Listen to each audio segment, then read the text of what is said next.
अध्यात्म विज्ञान कोई धर्म या संप्रदाय नहीं है, ये स्पिरिचुअल साइंस है जो कुदरत के कानून पर आधारित है। ये विज्ञान पूरे ब्रह्मांड के सभी रहस्यों को उजागर करता है और जीवन के सभी पहलुओं को समझने के लिए एक नई दृष्टि देता है। इसी को आर्ट ऑफ विजन कहते हैं, दुनिया को देखने की एक नई दृष्टि, जो अध्यात्म विज्ञानी परम पूज्य स्वामी श्री कमलेशानंद जी के निर्देशन में सनातन सत्य का अनुसंधान कर हमारे जीवन को प्रकाशित करे। जय सच्चिदानंद।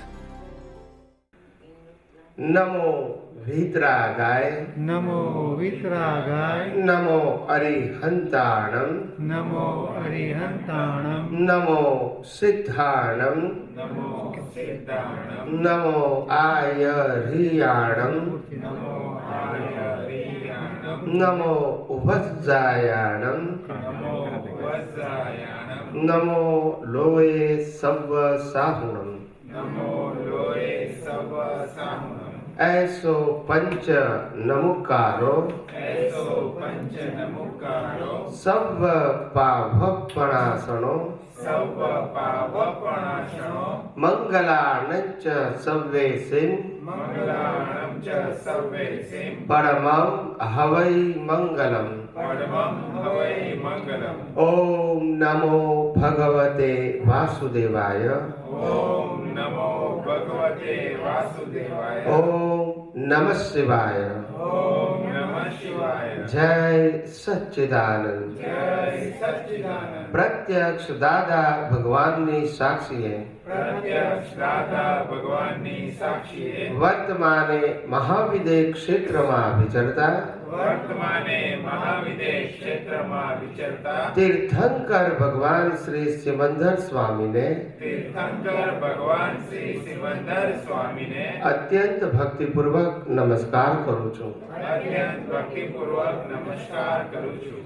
વાત્સલ્ય મૂર્તિ શ્રી દાદા ભગવાનને વાત્સલ્ય મૂર્તિ શ્રી દાદા ભગવાનને અત્યંત ભક્તિપૂર્વક નમસ્કાર કરું છું। અત્યંત ભક્તિપૂર્વક નમસ્કાર કરું છું। 33 કોટી દેવી દેવતાઓને 33 કોટી દેવી દેવતાઓને અત્યંત ભક્તિપૂર્વક નમસ્કાર કરું છું। અત્યંત ભક્તિપૂર્વક નમસ્કાર કરું છું। વિતરાગ શાસન દેવ દેવીઓને વિતરાગ શાસન દેવ દેવીઓને અત્યંત ભક્તિપૂર્વક નમસ્કાર કરું છું। અત્યંત ભક્તિપૂર્વક નમસ્કાર કરું છું। નિષ્પક્ષપાતી શાસન દેવ દેવીઓને નિષ્પક્ષપાતી શાસન દેવ દેવીઓને અત્યંત ભક્તિપૂર્વક નમસ્કાર કરું છું। અત્યંત ભક્તિપૂર્વક નમસ્કાર કરું છું। આ ક્ષેત્રના રક્ષક દેવી દેવતાઓને આ ક્ષેત્રના રક્ષક દેવી દેવતાઓને અત્યંત ભક્તિપૂર્વક નમસ્કાર કરું છું। અત્યંત ભક્તિપૂર્વક નમસ્કાર કરું છું। આખા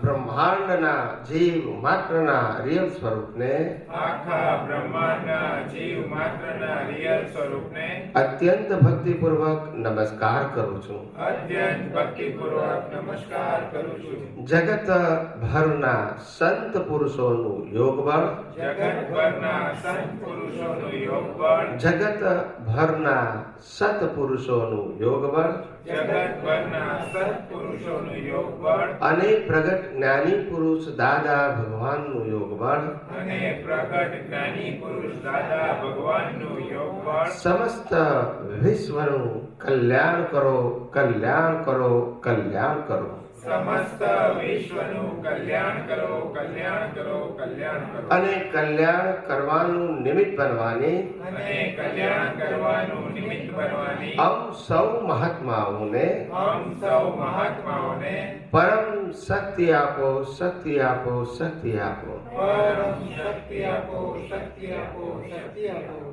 જગતના સર્વ જીવો સુખ અને શાંતિને પામો। જગતના સર્વ જીવો સુખ અને શાંતિને પામો। જગતના સર્વ જીવો સમાધાનને પામો। જગતના સર્વ જીવો સમાધાનને પામો। જગતના સર્વ જીવો મોક્ષને પામો। જગતના સર્વ જીવો મોક્ષને પામો जगत कल्याण हो, જગત કલ્યાણ હો जगत कल्याण हो, જગત કલ્યાણ હો जगत कल्याण हो। જગત કલ્યાણ હો निज स्वभाव से सद्गुरु નિજ સ્વભાવ સે સદગુરુ अगुरु लघु सर्वज्ञ है।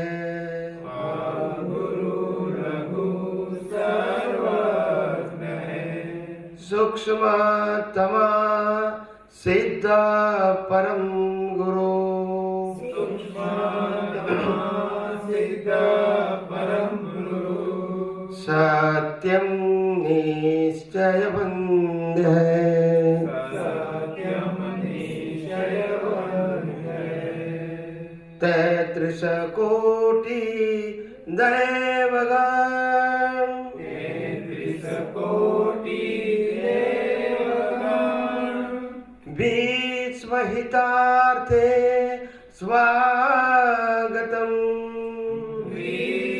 વિશ્વહિતાર્થે સ્વાગતમ जग कल्याण का यज्ञ में जग कल्याण का यज्ञ में मंगलमय दो आशीषम।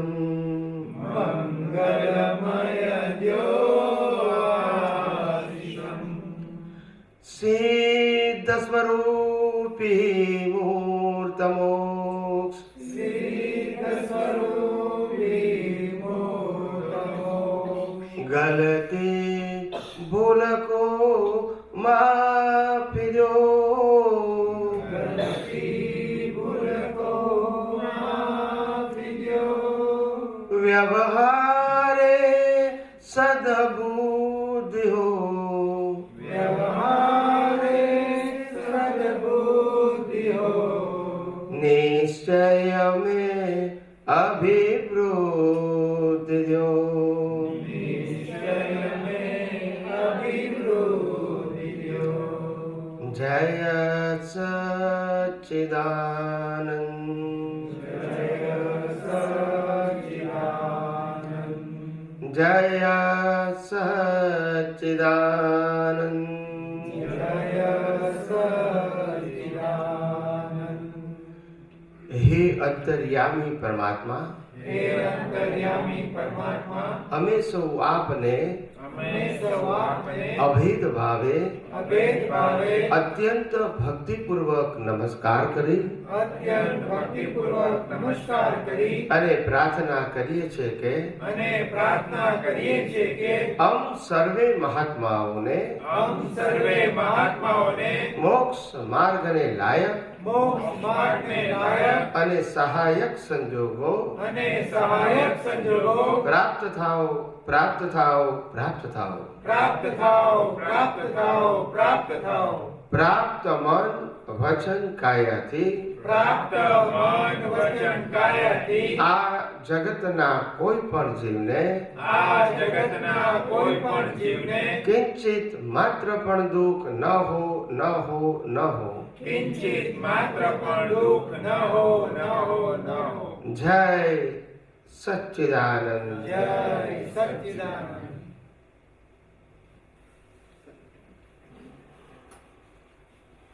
સચ્ચિદાનંદ જય સચ્ચિદાનંદ જય સચ્ચિદાનંદ જય સચ્ચિદાનંદ જય સચ્ચિદાનંદ જય સચ્ચિદાનંદ। આપણે બધા બહુ પુણ્યશાળી, ભાગ્યશાળી અને સારું સદભાગ્ય લાવ્યા છે, જેને કારણે આધુનિક કાળમાં અને વિદેશની ધરતી પર પણ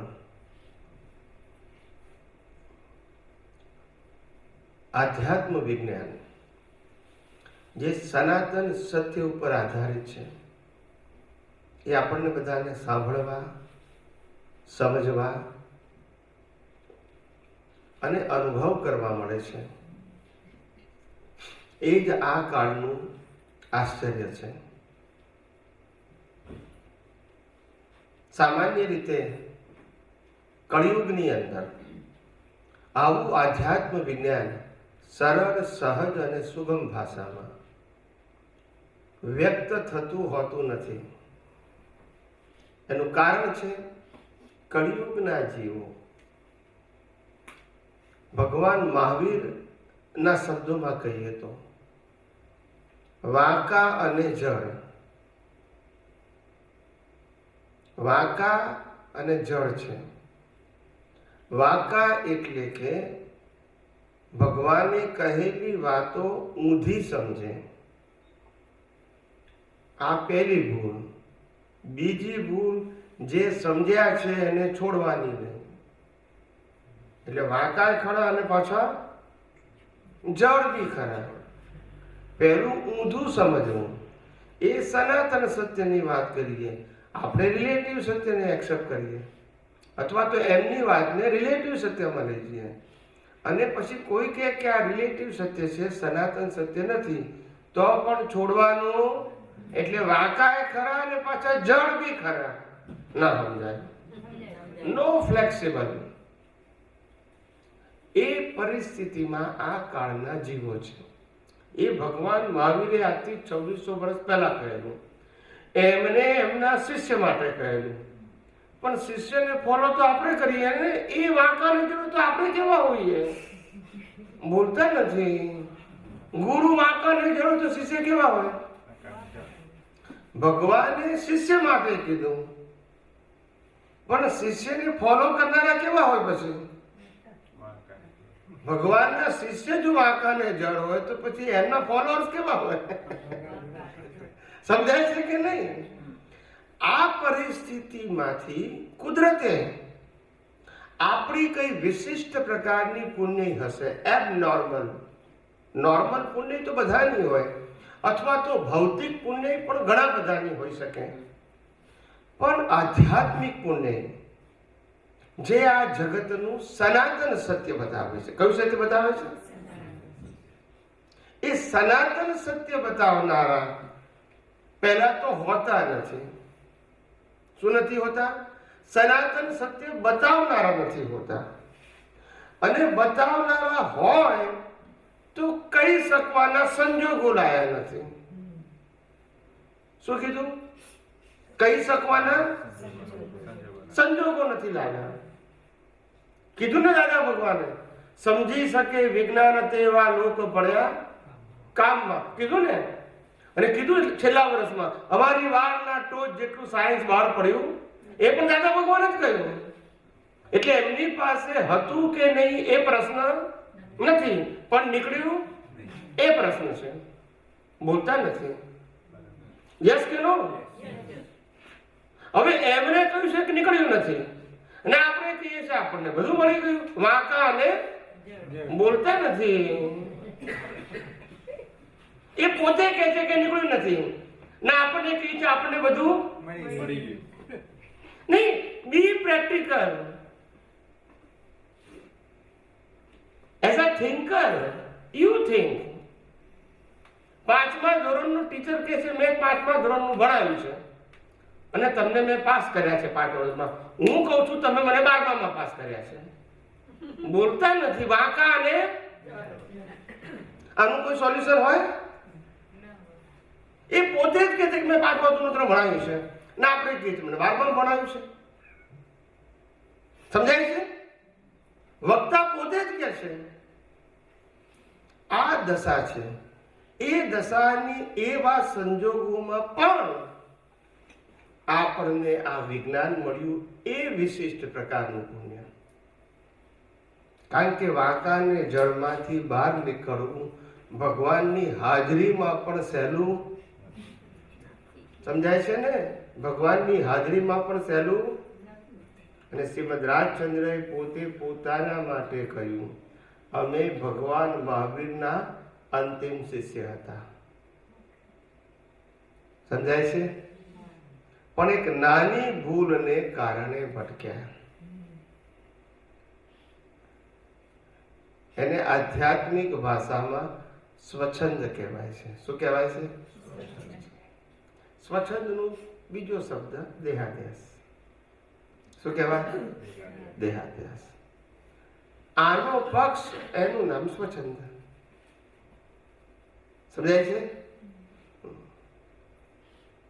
એટલે આપણે બધા આ વિજ્ઞાન થકી એટલું તો આપણને સમજાયું કે આ કાળમાં પણ આવું વિજ્ઞાન હોવું, મળવું અને ઉપયોગ કરીને અનુભવ કરવો, એ જ આ કાળનું આશ્ચર્ય છે.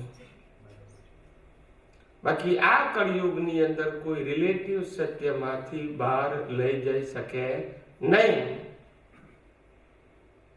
રિલેટિવ સત્ય અલગ અલગ પ્રકારનું આપી શકે, પણ રિલેટિવ સત્યથી બિયોન્ડ લઈ જઈ શકે નહીં. સમજાય છે? અને ફોર્મેટ થી ઉપર ના લઈ જઈ શકે. શેનાથી ઉપર ના લઈ શકે? બહુ જ. પણ તમારું બધાનું જે વિઝન છે ને, અત્યારે વિઝન બહુ સ્મોલ છે. સ્મોલ કહેવાય, બહુ જ નાનું છે. અને અમારું આ દર્શન એટલું બધું બ્રોડ છે, બ્રોડ. એમાંથી આ વિજ્ઞાન નીકળે છે. સમજાય છે? કોઈ પણ તીર્થંકર ભગવાન જ્યારે હાજર હોય ત્યારે હું ભગવાન છું અને મને ભજો એવું ના કહે. સમજાય છે? પોતે ભગવાને ના થાય અને ગુરુ પણ ના થાય. પોતે ગાઈડ થાય. શું થાય? ગાઈડ એટલે માર્ગદર્શક. ભગવાન મહાવીરે કહ્યું, હું તમને મોક્ષે લઈ જઈશ એવી કોઈ ગેરંટી આપતો નથી.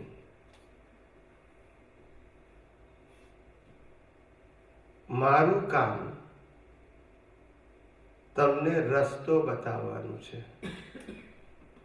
અજ્ઞાન તમે ઊભું કર્યું છે, કાઢવું તમારે પડશે.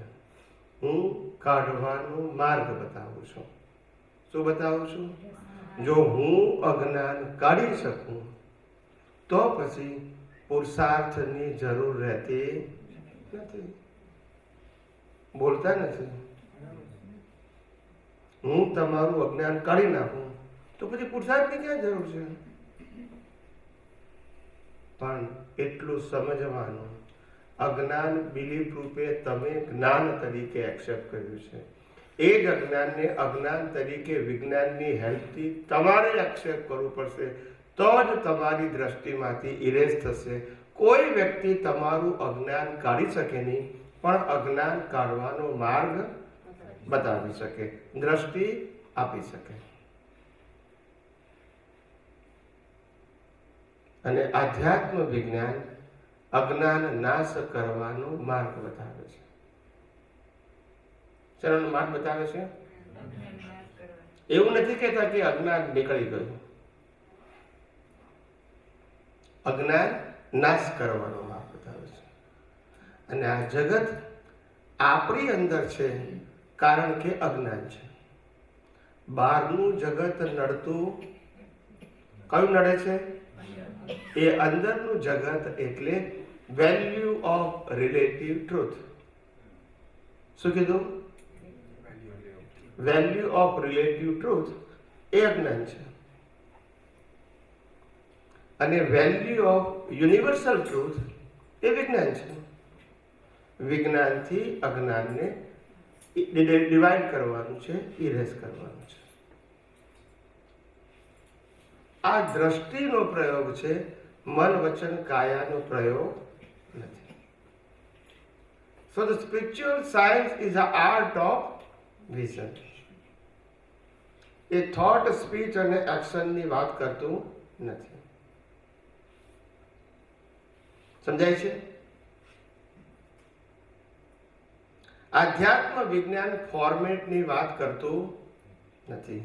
You believe in a one God, one ગુરુ, વન ટેમ્પલ, વન મંત્ર, વન બુક્સ, વન સંસ્થા, વન રિચ્યુઅલ્સ.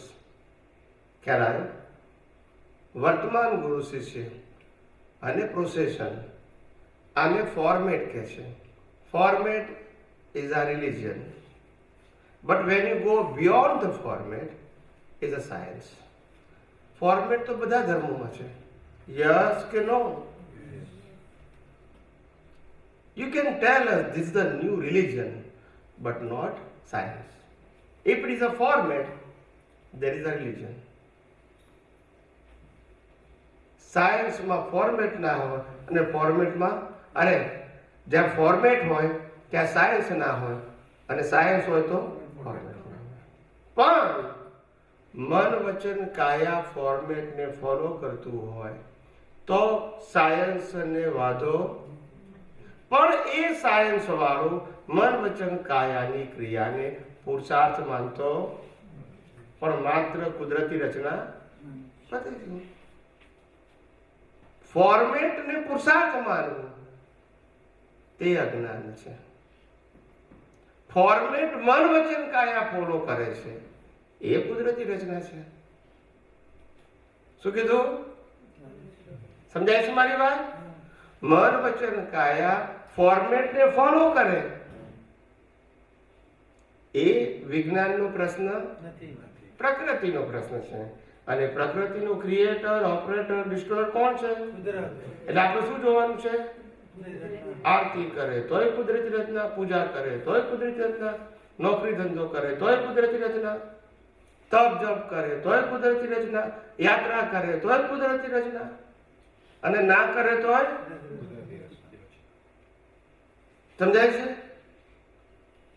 એટલે ફોર્મેટને પુરુષાર્થ માનવું એનું નામ ધર્મ, અને ફોર્મેટને ઉદય કર્મ માનવું, કુદરતી રચના માનવું એનું નામ સ્પિરિચ્યુઅલ સાયન્સ.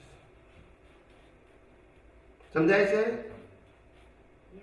વિજ્ઞાન ક્રિયાનો નિષેધ કરતું, પણ વિજ્ઞાન એમ કે છે ક્રિયા 3 પ્રકારની: મન, વચન, કાયા. વિચારવું, બોલવું અને ફિઝિકલ ક્રિયા. આ 3નું એક નામ ક્રિયા. બરાબર છે? ક્રિયા એ જડનો સ્વભાવ છે. કોનો સ્વભાવ છે? જડથી ચેતન ઉપજે, ચેતનથી જડ થાય એવો અનુભવ કોઈને ક્યારે કદી ન થાય. માટે આધ્યાત્મ વિજ્ઞાનમાં પ્રકૃતિને પ્લેયર કહેવામાં આવે છે. શું કહેવામાં આવે છે? અને એ પ્લેયર કોનું છે? કુદરતનું. એટલે આપણા બધાના પ્લેયરની ડિઝાઇન આપણી મરજી મુજબ છે કે સરખી છે? બોલો. આપણા પ્લેયરની ડિઝાઇન સરખી છે કે જુદી જુદી છે?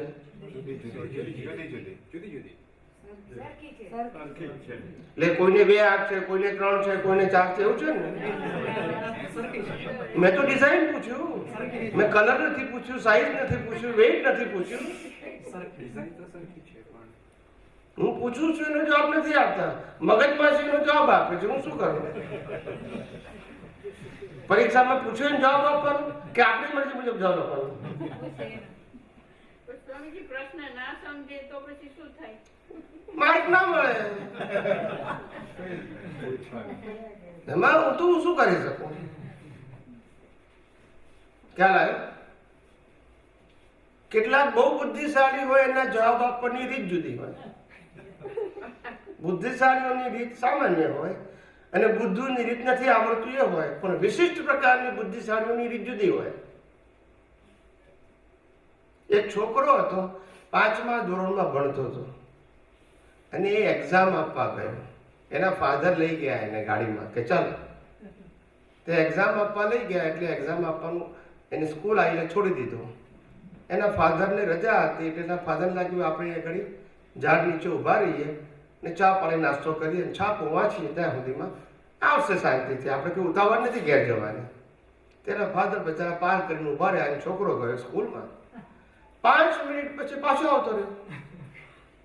એના ફાધરે પૂછ્યું કે પરીક્ષાનું રિઝલ્ટ પેપર લખી નાખ્યું? તો કે આખું લખી નાખ્યું, કમ્પ્લીટ કે છે, બધા પ્રશ્ન લખી નાખ્યા. એના ફાધરને ચક્કર આવી ગયા કે આમ 5 મિનિટમાં કેમનું લખાઈ જાય? 3 કલાકનું પેપર ના સમજાયું. પાછું ફેરથી પૂછ્યું કે તે બધું લખી નાખ્યું? બધા જ પ્રશ્ન કે બધું લખી નાખ્યું. તેના ફાધરને સમજણ ના પડી.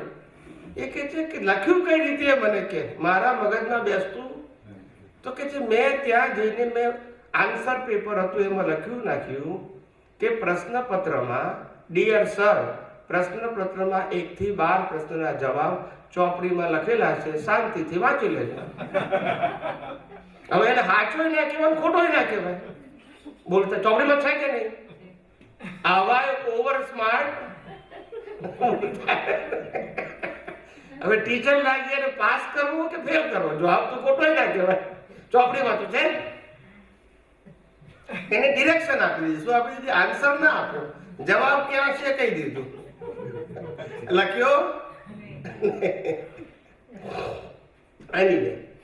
એટલે આપણા બધાની પ્રકૃતિની ડિઝાઇન એક જ સરખી છે, કારણ કે કુદરતે બનાવી છે. કુદરતે બનાવી એમાં ચોઈસ સમજાય છે. ડિઝાઇન કુદરતની. પછી આ શરીર પંચ મહાભૂતનું બન્યું છે, પૃથ્વી, જળ, વાયુ, અગ્નિ, આકાશ. એ પણ કોના? બોલો. ડિઝાઇન કુદરતની, શરીર પણ. હવે આ શરીરને 80 થી 100 વર્ષ જીવતું રાખવા માટે બોડીને શું જોઈએ? મિનિમમ હવા, પાણી, ખોરાક. યસ કે નો? એ પણ કોણ આપે? બોલો. અચ્છા, હવા, પાણી, ખોરાક તો કુદરત આપે ને. શરીર લે, એને પચાવીને લોહી બનાવીને આખા શરીરમાં 24 કલાક ફેરવવું, એ પણ કોણ કામ કરે? નહીં તો આપણે ક્યાં છે ને આપણો રોલ ક્યાં છે? બોલતા નથી. આ શરીરમાં આપણે ક્યાં છીએ અને આપણો રોલ ક્યાં છે? ક્યાંય નથી. તો એ કહે છે હું જ શરીર છું, હું જ ચલાવું છું. બોલો. પછી આ શરીરનો જન્મ થાય ત્યારે મા બાપ કોણ નક્કી કરે? કોના મા બાપ? શરીરના કે આત્માના? ભાઈ બહેન કોના? રહેવાનું ઘર કોનું? ધર્મ મળે કોનો? એને આત્મા સાથે શું લેવા દેવા? અને જીવનમાં જે સુખ દુઃખના સંજોગો મળે છે એ પણ કોણ આપે છે? અને ભોગવે છે કોણ? છેલ્લે શ્વાસ બંધ કોણ કરે છે? મરી કોણ જાય છે? તો આપણે ક્યાં છીએ? ખબર નહીં. આપણે ખબર નહીં માં છીએ. જો પણ વિજ્ઞાન કેટલું ક્લિયર છે. ના ગોળ ગોળ છે, કન્ફ્યુઝન છે. આ વિજ્ઞાન ના સમજવાથી કેટલી ઉપાધિ છે. ભીખ અને ભય, ભીખ અને આ દુનિયામાં કશું આત્માનું હોઈ શકે?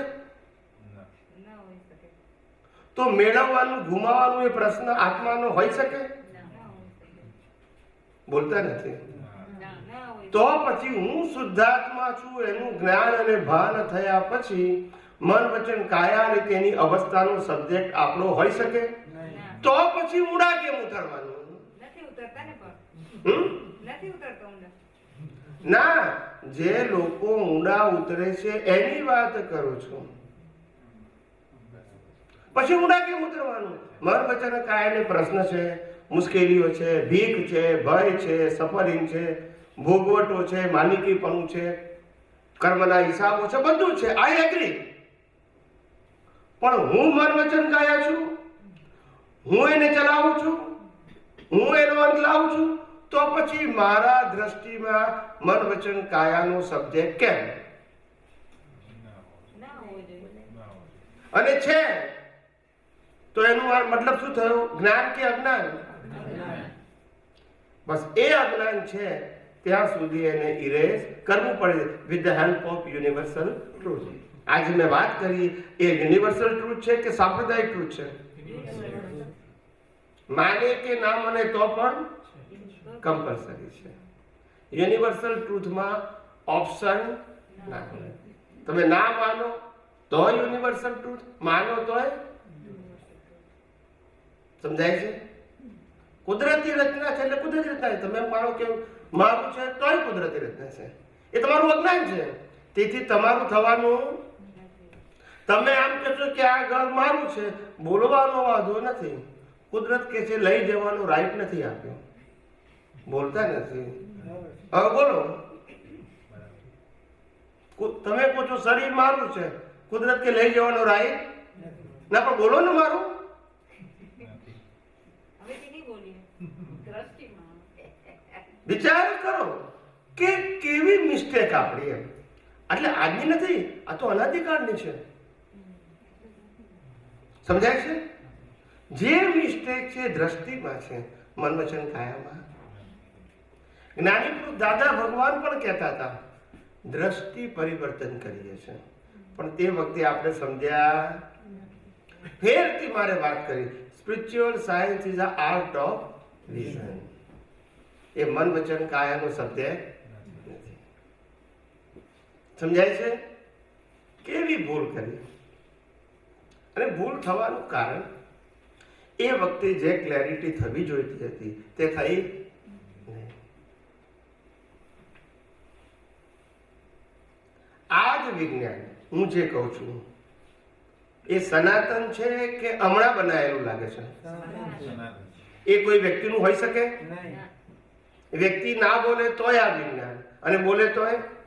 માટે વ્યક્તિનું વ્યક્તિ દ્વારા અનુભવથી વ્યક્ત થાય, પણ વ્યક્તિ એનો ક્રિએટર કે ઓનર.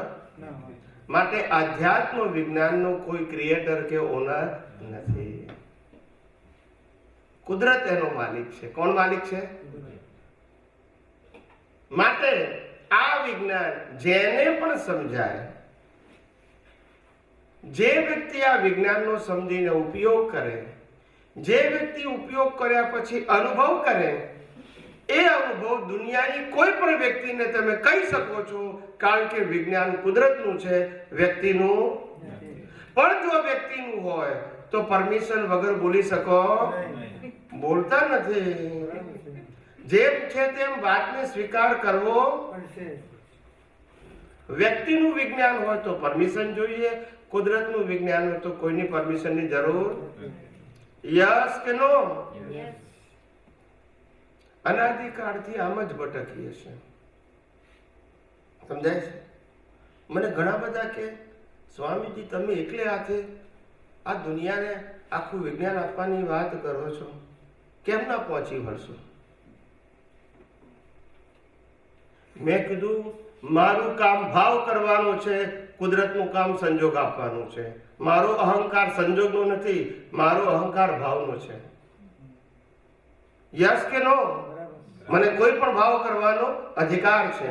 સંજોગ કોણ આપશે? બસ. એટલે હું સંજોગમાં અહંકાર કરતો નથી, પણ ભાવ તો કરી શકું ને કે આ વિજ્ઞાન વિશ્વના કરોડો લોકો પામે. ના કરી શકું? સમજાય છે કે નહીં?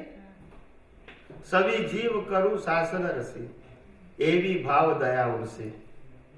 બધા જ જીવો પામે એવું તો ભાવ કરી શકું ને.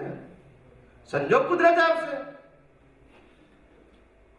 ભાવ કરવો એ મારો રાઈટ છે. મન વચન કાયા અને એને સંજોગો આપવા એ કોનું કામ છે? કુદરતનું કામ છે. એમાં હું અહંકાર કરતો નથી. સમજાય છે? અને હજારો લોકો આ વિજ્ઞાન પાછળ ભવિષ્યમાં પાગલ થવાના છે. ખ્યાલ આવ્યો? આ વિજ્ઞાન યુનિક છે. કેવું છે?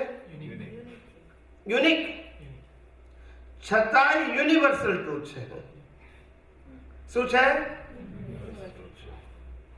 And it is applicable for all છે, આફ્ટર અન્ડરસ્ટેન્ડિંગ. અઘરું નથી, કારણ કે સાયન્સમાં મન વચન કાયાનો સબ્જેક્ટ માટે અઘરું કઈ હોય? કરવાનું હોય તો હોય ને, બોલવાનું, કરવાનું, વિચારવાનું. એ તો સબ્જેક્ટ નથી. આપણો સબ્જેક્ટ છે જ્ઞાન અને દર્શન. એનું એક નામ દ્રષ્ટિ. આધ્યાત્મ વિજ્ઞાનમાં પુરુષાર્થ શું છે? દ્રષ્ટિ, આર્ટ ઓફ વિઝન. દુનિયાને જોવાની દ્રષ્ટિ, કે જે દ્રષ્ટિની અંદર વિજ્ઞાન હોય અને અજ્ઞાન ખલાસ થતું હોય, અને સંજોગો કુદરતી રચના પ્રમાણે પાણીના પ્રવાહની જેમ વયા કરતા હોય. એમાં મારે કશું કરવાનું નથી. સમજાય છે? સંજોગો પાણીના પ્રવાહની જેમ એ વહેતા સંજોગોને હું કુદરતી રચના જોઉં દ્રષ્ટિથી, એ મારો પુરુષાર્થ. એ વહેતા સંજોગો સારા છે, ખરાબ છે, પાણી ગંધાતું છે, કચરાવાળું છે, પથરાવાળું છે, ઝાડ પાંદડાવાળું છે, એ મારો વિષય. મારે વહેતા પાણીને કુદરતી રચના જોવું, એ જ મારો સબ્જેક્ટ છે. પાણી અને પાણીના અવસ્થા કેવી છે એ મારો વિષય. એમ પ્રકૃતિ અને પ્રકૃતિના સંજોગો કેવા છે એ મારો વિષય. પણ પ્રકૃતિ અને પાણીના પ્રવાહની જેમ બધી જ અવસ્થાઓ વહેતા પાણીની જેમ કુદરતી રચના જોવું, આટલો જ મારો સબ્જેક્ટ છે. અને આ સબ્જેક્ટ હોવાને કારણે ભીખ અને ભય રહેતા, કારણ કે મારે આ દુનિયામાંથી કશું મેળવવાનું નથી અને કશું ગુમાવવાનું નથી. Because I am a super power as a soul. હું જ ચેતન છું, હું જ અવિનાશી છું, અને હું જ તમામ પ્રકારની અનંત શક્તિઓ વાળો છું. એટલે મારે કશું પ્રાપ્ત કરવાનું છે એ પણ સબ્જેક્ટ નથી, અને અનંતમાંથી કશું ગુમાવવાનું પણ. પછી ભીખ અને ભયની જરૂર છે નથી. સમજાય છે? આવું સાદું સીધું સરળ વિજ્ઞાન કે જેનો ઓનર કુદરત છે. કોણ છે? એ વિજ્ઞાન પ્રત્યેક વ્યક્તિને સાંભળવાનો, સમજવાનો અધિકાર છે. પણ પુણ્ય હોય એ મારો વિષય, અને પુણ્ય ના હોય તો ના ભેગું થાય. સમજાય છે?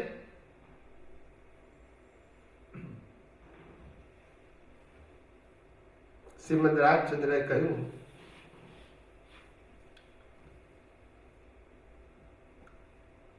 આપણા કવિરાજે પણ ગાયું કે બહુ જ વિશિષ્ટ પ્રકારની પુણ્ય, મહાપુણ્યથી મિલે છે ઊંચું કુળ હિંદ અને જ્ઞાની. મહાપુણ્ય, ઊંચું કુળ મળવું, હિંદ એટલે ભારત દેશ, અને અનુભવી જ્ઞાની મળવા, એ મહાપુણ્ય જોઈએ. પુણ્ય નહીં, ભૌતિક નહીં, સ્પિરિચ્યુઅલ, આધ્યાત્મિક. એ બધાને ના હોય. સમજાય છે?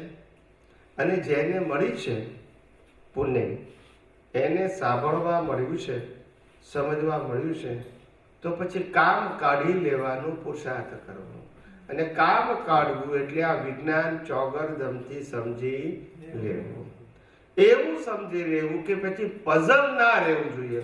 ભલે એપ્લિકેશન બાકી રહે, ભલે અનુભવ કરવાનું બાકી રહે, મંજૂર છે, પણ સમજવાનું તો બાકી રહેવું જોઈએ નહીં. એટલે પઝલ ના રહેવું જોઈએ. સફરિંગ ભલે હોય. Puzzle is a mental status and suffering is a physical status. બંને વસ્તુ કેવી છે? રામકૃષ્ણ મહાવીરને સફરિંગ હતું, યસ કે નો? પણ પઝલ, ધેટ્સ ઇટ. સમજાય છે? પઝલ અને સફરિંગ બંને વસ્તુ કેવું છે? જુદું છે.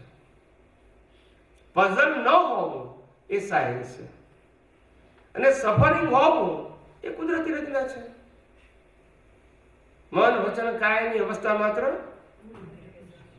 એટલે કુદરતી રચનામાં આપણે કોઈ ક્વેશ્ચન કરતા નથી કે તમારી પ્રકૃતિ કેવી છે. સમજાય છે?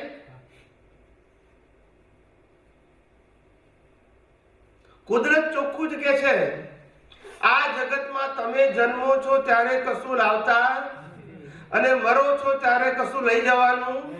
આ સનાતન સત્ય છે, કે વ્યૂ પોઈન્ટ છે? તો પછી મેળવવાનું ગુમાવવાનો પ્રશ્ન કેમ? બોલતા નથી. બોલો. લોક સંજ્ઞા. લોકોએ કહ્યું, એ મેં માની લીધું.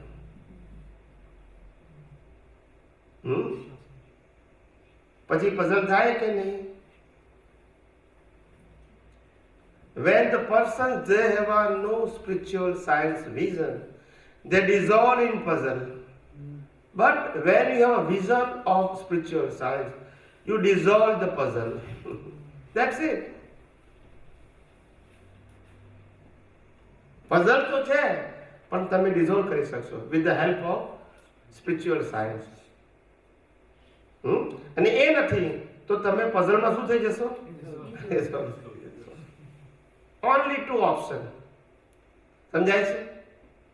બીજો કોઈ ઓપ્શન નથી. અને આ જગતમાં સાયન્સ એ જ કહી શકે, the persons they realize the fact of universe. It is not come out from the books. ચોપડીમાંથી સાયન્સ આવે નહીં. સમજાય છે? ચોપડીમાંથી સાયન્સ ના આવે. એની અંદર સાયન્સની થિયરી હોય, રિયલાઇઝેશન ના હોય. તમને બે શબ્દ કહું છું. Vote is the difference between teacher of science and scientist? આ બંને વચ્ચે તફાવત શું? Vote is the difference between teacher of science and scientist? આ બે વચ્ચે શું તફાવત? બુકમાંથી ભણાવે, સાયન્ટિસ્ટ પોતે સમજાવે. But what is the difference? મૌલિક હોય સાયન્ટિસ્ટ અનુભવી હોય. સાયન્ટિસ્ટ જે બોલે એ રિયલાઇઝ કરેલું છે, અને સાયન્સનો ટીચર ટેક્સ્ટમાંથી બોલે છે. બંનેના શબ્દો તો સરખા જ લાગે. યસ કે નો? બોલતા નથી. તો ડિફરન્સ કઈ રીતે ખબર પડશે? બોલો. ટીચર એન્ડ સાયન્ટિસ્ટમાં એક્સપિરિયન્સ. પણ તમને કઈ ખબર પડશે? If you are listener, how you can જજ? કન્વિક્શન. એમનું કન્વિક્શન હોય scientist. The persons they realize the science, the speech and the boldness is very strong because they realize. They not present the book's knowledge. You understand me? મેં અનુભવ કર્યો હોય તો મારો power હોય, because I realize and I am responsible too. But the person they explain the book's knowledge, they are not authentic persons, because એ શું કહેશે? હું જે કહું છું એ ક્યાંથી બોલું છું? I have no experience. તો પાવર હોય? બોલતા નથી. હોય? સમજાય છે? અનુભવી પુરુષ એની એક એક વાતો મૌલિક હોય. ક્યારે આપણે સાંભળી ના હોય, વાંચી ના હોય, વિચારીએ ના હોય, એવી એની વાતો હોય, છતાંય સરળ ભાષા હોય, because of the experience.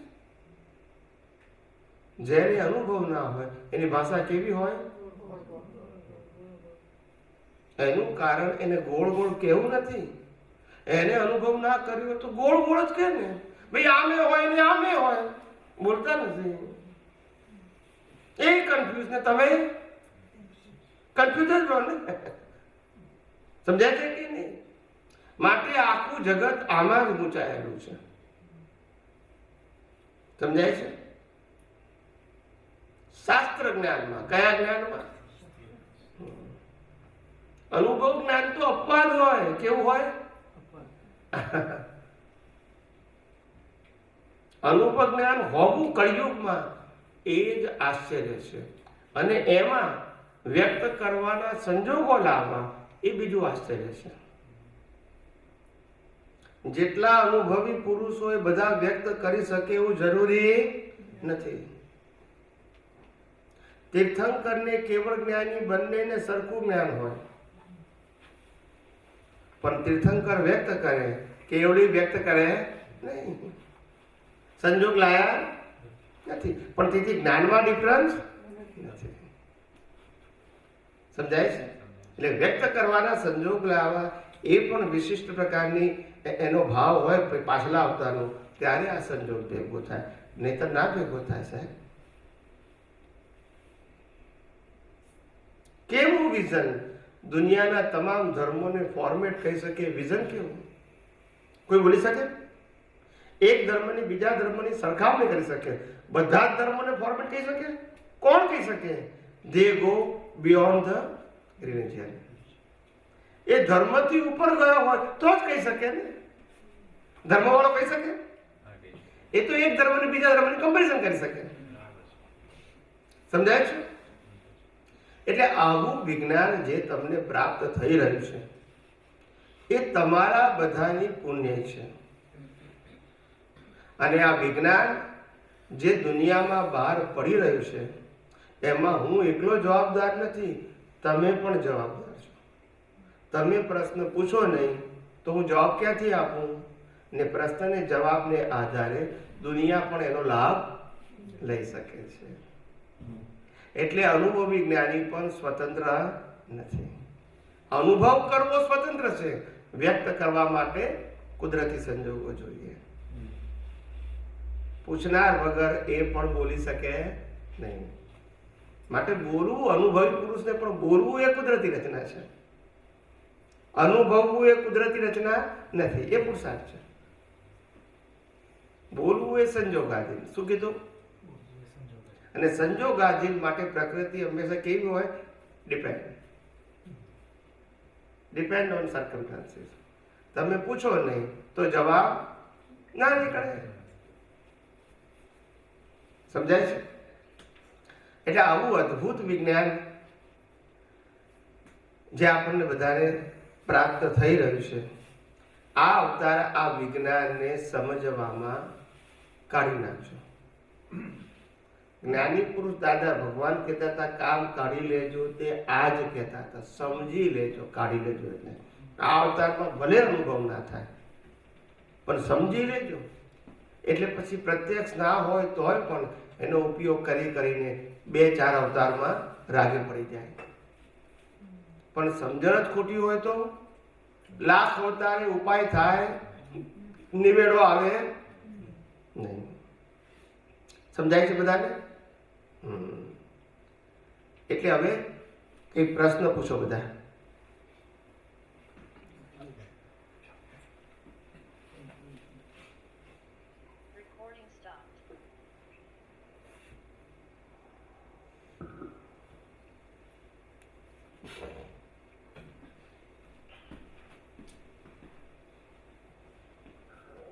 Hello. હા, જય સચિદાનંદ સ્વામી. જય હા, સચિદાનંદ. તમે શરૂઆતમાં વાત કરી મહાવીર ભગવાનની શ્રીમદ રાજચંદ્ર પોતે ત્યાં હાજર હતા અને પછી એમને જે આજ્ઞા ના પાડી એટલે સ્વચ્છંદ કહેવાય કે જે તમને સરસ દેહાધ્યાસ. હા, તો એમાં સાયન્સ કેવી રીતે આવે? કારણ કે મહાવીર ભગવાન તો એવું માનતા ન હોય કે એની પરમિશન લઈને આ કરે આ ના કરે એવું બધું. તો એ ત્યારે શું વ્યવહાર હશે કે આવું થાય?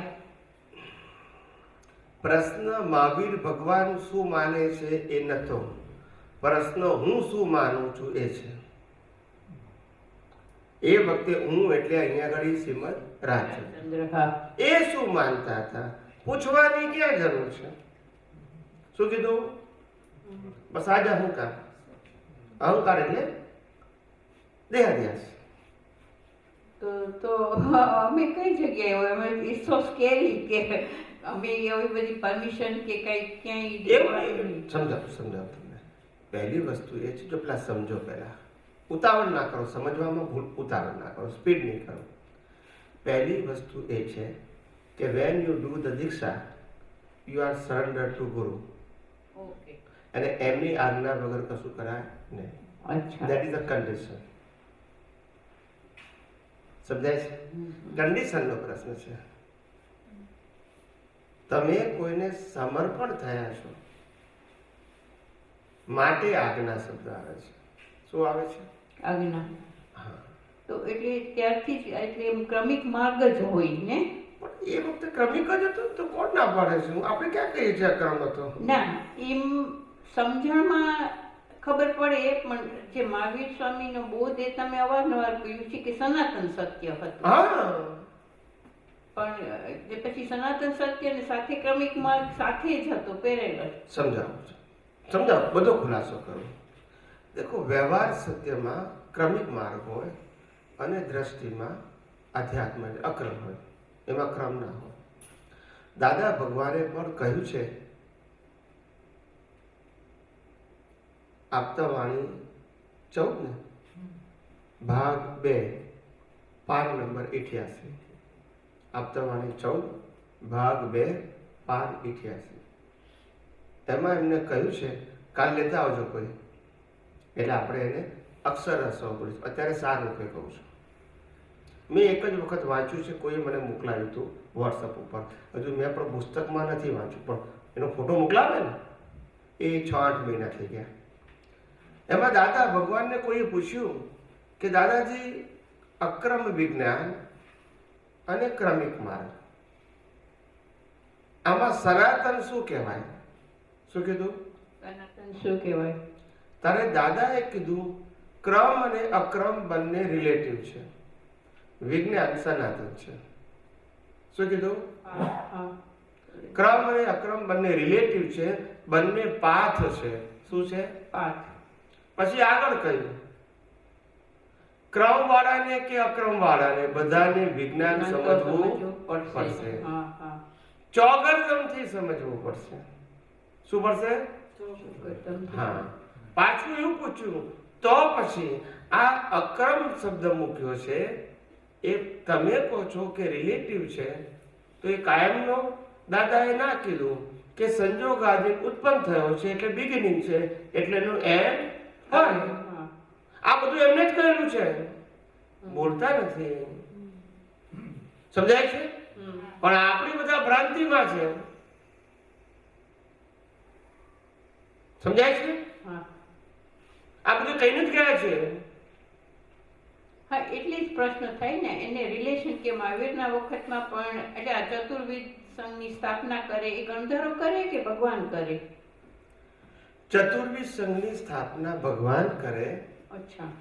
એને ફોલો ગણધરો કરે, પણ ગણધરો પણ જ્ઞાની જ હોય. એ લોકોનો પણ છેલ્લો અવતાર હોય. તીર્થંકરનો પણ છેલ્લો હોય અને ગણધરોનો પણ છેલ્લો અવતાર હોય. Both are qualified.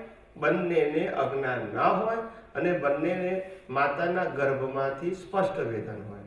એટલે કેવળ જ્ઞાન થવાનું છે એ ઓપ્શન નથી, કમ્પલસરી છે એ લોકોને. તીર્થંકર, ગણધરો બેની વાત કરું છું. બાકીના બધાને કેવળ જ્ઞાન હોઈ પણ શકે, ના પણ હોઈ શકે. એમાં સાધુ, ઉપાધ્યાય ને આચાર્ય. તે સિવાય શ્રાવક શ્રાવિકાને પણ કેવળ જ્ઞાન થઈ પણ શકે, ના પણ થઈ શકે. પણ એ કમ્પલસરી કહેવાતું નથી, ડિપેન્ડ કહેવાય. શું કહેવાય? પણ આ સાધુ, ઉપાધ્યાય, આચાર્ય, શ્રાવક શ્રાવિકા, એનાથી માર્ગ ચાલે. હા, એટલે એમ અત્યારે એવું સમજાતું હતું કે મહાવીર ભગવાનનું જે વાત કરતા હતા કે જે બોધ આપતા હતા, અને વધારે પ્રશ્ન તો ગૌતમ સ્વામી પૂછાય છે, તો એ બધા સનાતન સત્ય ઉપર હતા. એમની દ્રષ્ટિમાં સનાતન જ હોય. પણ પ્રશ્ન જે અત્યારે આપણે યાદ આવે ને જાય તો બધા સિમ્પલ હતા કે પુણ્ય કોને કહેવાય, પાપ કોને કહેવાય, એવા બધા. એ બધું ડાયવર્ઝન છે. બધું અચ્છા, ડાયવર્ઝન છે, ફેક્ટ નથી. એટલે ભગવાનની વાણી નથી, પછીથી ઉમેરેલી છે શુભ આશયથી. પણ શુભ આશયથી ઉમેરેલી વાણી સનાતન સત્ય નથી, પણ રિલેટિવ સત્ય છે કે જેનાથી પુણ્ય બંધાય, પાપ ન થાય, અને પાપ ન થાય તો પ્રાયશ્ચિત થાય. એ માર્ગ ચાલે. મુક્તિ ના મળે પણ માર્ગ તો ચાલે. એ તો હોય ને. એટલે આ જ છે. અને બીજું, તમે ભગવાન મહાવીરને પૂછેલા ગૌતમ સ્વામી એ પ્રશ્નને જો ઓબ્ઝર્વ કરશો તો એને બ્રહ્માંડ ઉપર જ પ્રશ્ન પૂછાય છે. તમે જોજો આવતું. જો કે તમે તો ઓબ્ઝર્વ નથી કરતા ને કશું. અમે આ બધું નાની ઉંમરમાં બધું ઓબ્ઝર્વ કરી નાખ્યું હતું કે શું છે શાસ્ત્ર. બધા જ પ્રશ્ન એમને કુદરત ઉપર જ પૂછ્યા છે, બ્રહ્માંડના રહસ્યો ઉપર જ પૂછ્યા છે. એમને કોઈ સ્ટોરી પૂરી નથી પૂછી. ના સ્ટોરી ને એવું તો નથી પૂછ્યું. હા, એ તો બધા જૈન સંઘમાં એની વાત તો બહુ જ થતી હોય, મહાવીર ને ગૌતમ સ્વામી ને વાર્તાલાપ. પણ મોટા ભાગે સ્ટોરી ચાલતી હોય બધી. એટલે ના પ્રશ્નોત્તરીનો એ આવે છે કે આ બધા પ્રશ્ન પૂછ્યા હતા ને એવું. હવે શું થાય છે કે આ ઝૂમ પછી દરરોજ જ બધી સંસ્થામાંથી એક સત્સંગ મુકાતો જ હોય, એટલે બધું નવું બારે તો નીકળતું જ હોય છે. જો એમાં ટાઈમ હોય સાંભળાય તો. ઓફકોર્સ એમાં સાથે સાથે રિચ્યુઅલ્સ ને બધું એ પણ બધું આવી જ જાય કે આ ગણધરોએ કરેલું છે ને એનો આદર કરવો જોઈએ ને આ એમણે આ માર્ગ બતાવ્યો છે ને એવી રીતે પણ હવે એમ વધી ગયું છે અહીંયા યુકેમાં પણ કે લંડનમાં પણ બધા સંસ્થાઓ તરફથી આ ઝૂમમાં દરરોજ એક ક્લિપ આવે, જે પંડિતો આવ્યા હોય એ પણ નવું સંભળાવતા હોય બધું. એટલે બધા ફોર્મમાં હોય, વાર્તાએ હોય ને બીજું પણ હોય. ના એટલે કહેવાનો મતલબ શું છે કે બધું આપણે, હું શું કહું છું કે તમે ઓબ્ઝર્વર થાવ, ડુઅર ના થાવ. ડુઅર, સફર અને ઓનર એ પ્રકૃતિનું સ્ટેટસ છે. Observer is your vision, is your જ્ઞાન એન્ડ દર્શન. ઓબ્ઝર્વર થાવ તો તમે સાર કાઢી શકશો. ડુઅર, ઓનર, સફર એ પ્રકૃતિનો પ્રશ્ન છે, એ રિલેટિવ સત્ય છે. એમાં ગમે એટલા ઊંડા ઉતરશો એમાંથી માખણ નીકળવાનું નથી. હા, પાપ પુણ્યની વાત થશે, ખ્યાલ આવી ગયો, એનાથી અજ્ઞાન જશે નહીં. એટલે વાતને સમજો, આ ઓબ્ઝર્વર થવું પડશે. હવે થોડું આવે છે આવવાનું, બધું જ આવવાનું. હમણાં આપણે ઘનશ્યામભાઈ અને આ શશિકાંતભાઈએ ક્લિપ મોકલી હતી. કોણે? અત્યારે મહંત સ્વામી છે એમની. હું આત્મા છું કે છે, શરીર નથી. આત્મામાં રહેવાનું છે, શરીરમાં નથી રહેવાનું. સમજાય છે? એ બોલે છે હવે. અચ્છા, પછી જે દુનિયાના મોટા મોટા નામાંકિત ધર્મગુરુઓ છે કે જેના ટીવી ઉપર આવે છે અને મોટિવેશન વાળા જે ટીવી ઉપર આવે છે, એ લોકો પણ હવે કુદરતી કાનૂન અને કુદરતી રચના શબ્દ બોલતા થયા છે પોતાના પ્રવચનમાં. સમજાય છે? જે પેલા ફેમિલી કહેતા હતા કે આપણે આમ કરવું જ જોઈએ, આમ કરી શકીએ, ના કેમ થાય આપણાથી, એ લોકોને ખ્યાલ આવ્યો કે મન વચન કાયા ઉપર આપણો કંટ્રોલ નથી. તમે કર્મ સત્તા આગળ તમે પાંગળા છો. આ બધા શબ્દો તમને સાંભળવા મળશે. મન વચન કાયાના તમે કંટ્રોલ નથી. કુદરત એને ઓપરેટ કરે છે અથવા તો કુદરતી રચના છે. આ બધા શબ્દો તમને સાંભળવા મળશે, કારણ કે આ શબ્દો બધા લોકો સમજ ગયા હવે ટીવી દ્વારા, યુટ્યુબ દ્વારા, કારણ કે હવે તો ખુલ્લું થઈ ગયું ને, હવે પ્રાઇવેટ રહ્યું નહીં. anyone can listen from any place. ખ્યાલ આવે? અને જે સાંભળે છે એને ખ્યાલ આવી જાય છે કે વાત તો પરફેક્ટ છે. કોણ બોલે છે ઇમ્પોર્ટન્ટ નથી, પણ વાત કેવી છે? પરફેક્ટ છે. તો પછી એ પરફેક્ટ વાતને સ્વીકારવી અને બીજાને કેવી, શું વાંધો છે? કારણ કે વ્યક્તિ વિશેષ તો વાત છે જ નહીં. સાયન્સ વ્યક્તિ વિશેષ ના હોય અને વ્યક્તિ વિશેષ હોય તો સાયન્સ ના હોય. બરાબર. સાયન્સ નો મતલબ યુનિવર્સલ ટ્રુથ, વ્યક્તિ વિશેષ મતલબ view point. It is not for all, it is for some of the persons.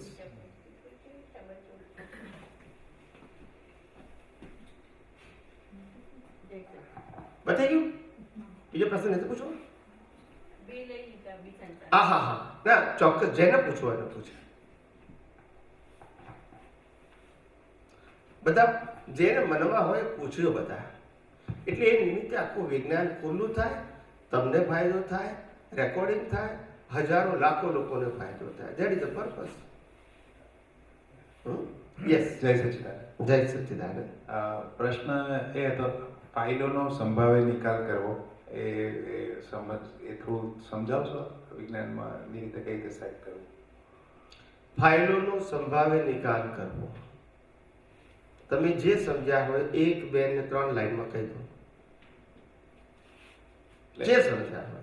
File number 1 છે રીતે બધી, ફાઇલ નંબર 2, ફાઇલ નંબર 3, બધી જ ફાઇલોમાં ટૂંકમાં રાગદ્વેષ ના થાય ને એ રીતે સંભાવ રાખીને એનો નિકાલ કરવાનો. જે રીતે ફાઇલ જે સમયે જે ઊભી થાય એમાં સંભાવ રાખવાનો અને એમાં રાગદ્વેષ વગેરેનો નિકાલ કરવાનો. રાગદ્વેષ થઈ જાય તો એને રાગદ્વેષને જોઈને ધોવાનો, એવું સમજે છે. પ્રકૃતિ અને સંભાવ. સંભાવ કોણે રાખવાનો? Explain the title. પ્રકૃતિ એટલે ભૂલે પ્રકૃતિ કરે ને સંભાવ પ્રકૃતિને રાખવાનો. ફાઇલ નંબર 1 જ રાખવાનો થાય સંભાવ તો. તમે આપણો વિષય ક્યાં આવ્યો? એટલે ફાઇલ નંબર 1 બધું ગયા અવતારનું એવું લઈને આવ્યું હોય તો એનાથી ભૂલ થઈ જતી હોય તો ફાઇલ નંબર 1 નો પ્રશ્ન છે કે આપણો પ્રશ્ન છે? ફાઇલનો પ્રશ્ન છે. તો પછી એમાં કેમ આપણે ઊંડા કરવાનું? તો ફાઇલ નંબર 1 આપણે છીએ, આપણે પોતે નથી. કંટ્રોલ આપણો છે. ફાઇલ નંબર 1 નું જન્મ, જીવન, મૃત્યુ આપણું છે. આપણું નથી. અચ્છા, ફાઇલ નંબર 1 જે રન થઈ રહ્યું છે એ ફાઇલ નંબર 1 ની ભૂલ છે? ના, એ આ તો પ્લેયર છે. કોઈ જગ્યાએ નથી તો પછી મેચ કેમ કરો છો? નથી ફાઇલ નંબર 1 આપણે, નથી ફાઇલ નંબર 1 ના કંટ્રોલર, બરાબર છે? નથી ફાઇલ નંબર 1 એ આપણી, તો પછી સબ્જેક્ટ કેમ છે?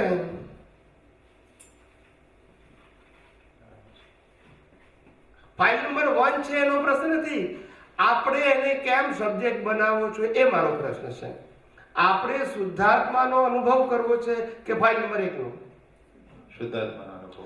આપણે શુદ્ધાત્માનો અનુભવ કરવો છે કે ફાઇલ નંબર 1 ને સુધારવી છે?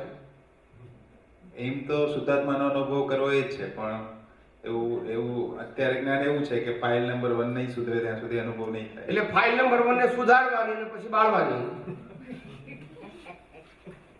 બોલતા નથી. પણ એ ફાઇલ નંબર 1 તો બરાબર છે, પણ આપણી સમજણ આપણી રાગદ્વેષ તો આપણી એટલે કોની? File number 1. પાછું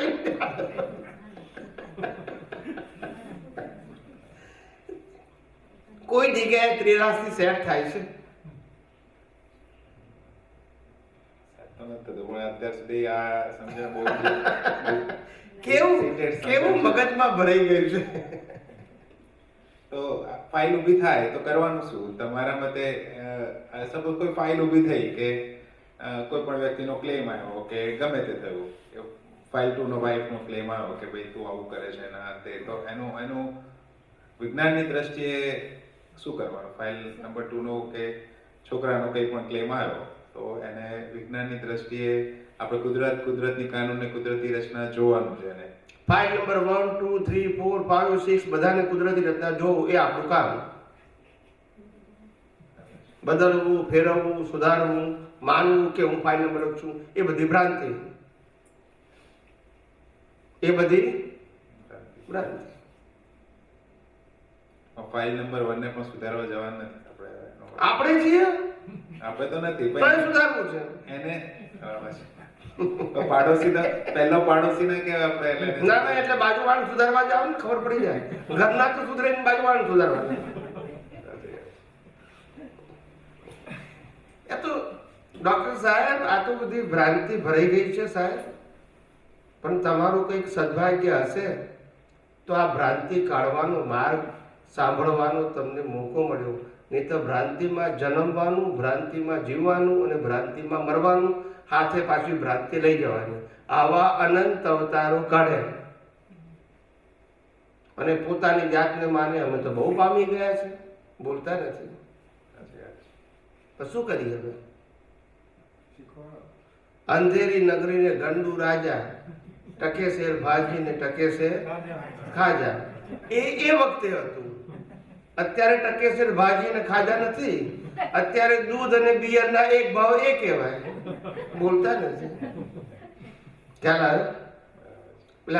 પેલા શું કહેવાય, પેલા જોક્સ આવે છે ને, એમાં એવું કહેવામાં આવે છે કે દૂધ વેચવા જવું પડે ને બિયર લેવા જવું પડે. બોલતા નથી. ના દૂધ વાળા ભાઈને કેવું પડે કે પાણી નાખ્યું નથી ને, એ બિયરમાં કેવું પડે પાણી નાખીને જ આ ભાઈ. બોલતા નથી. આનું નામ ટકેસર ભાજી, ટકેસર ખાજા આજના કહેવાય.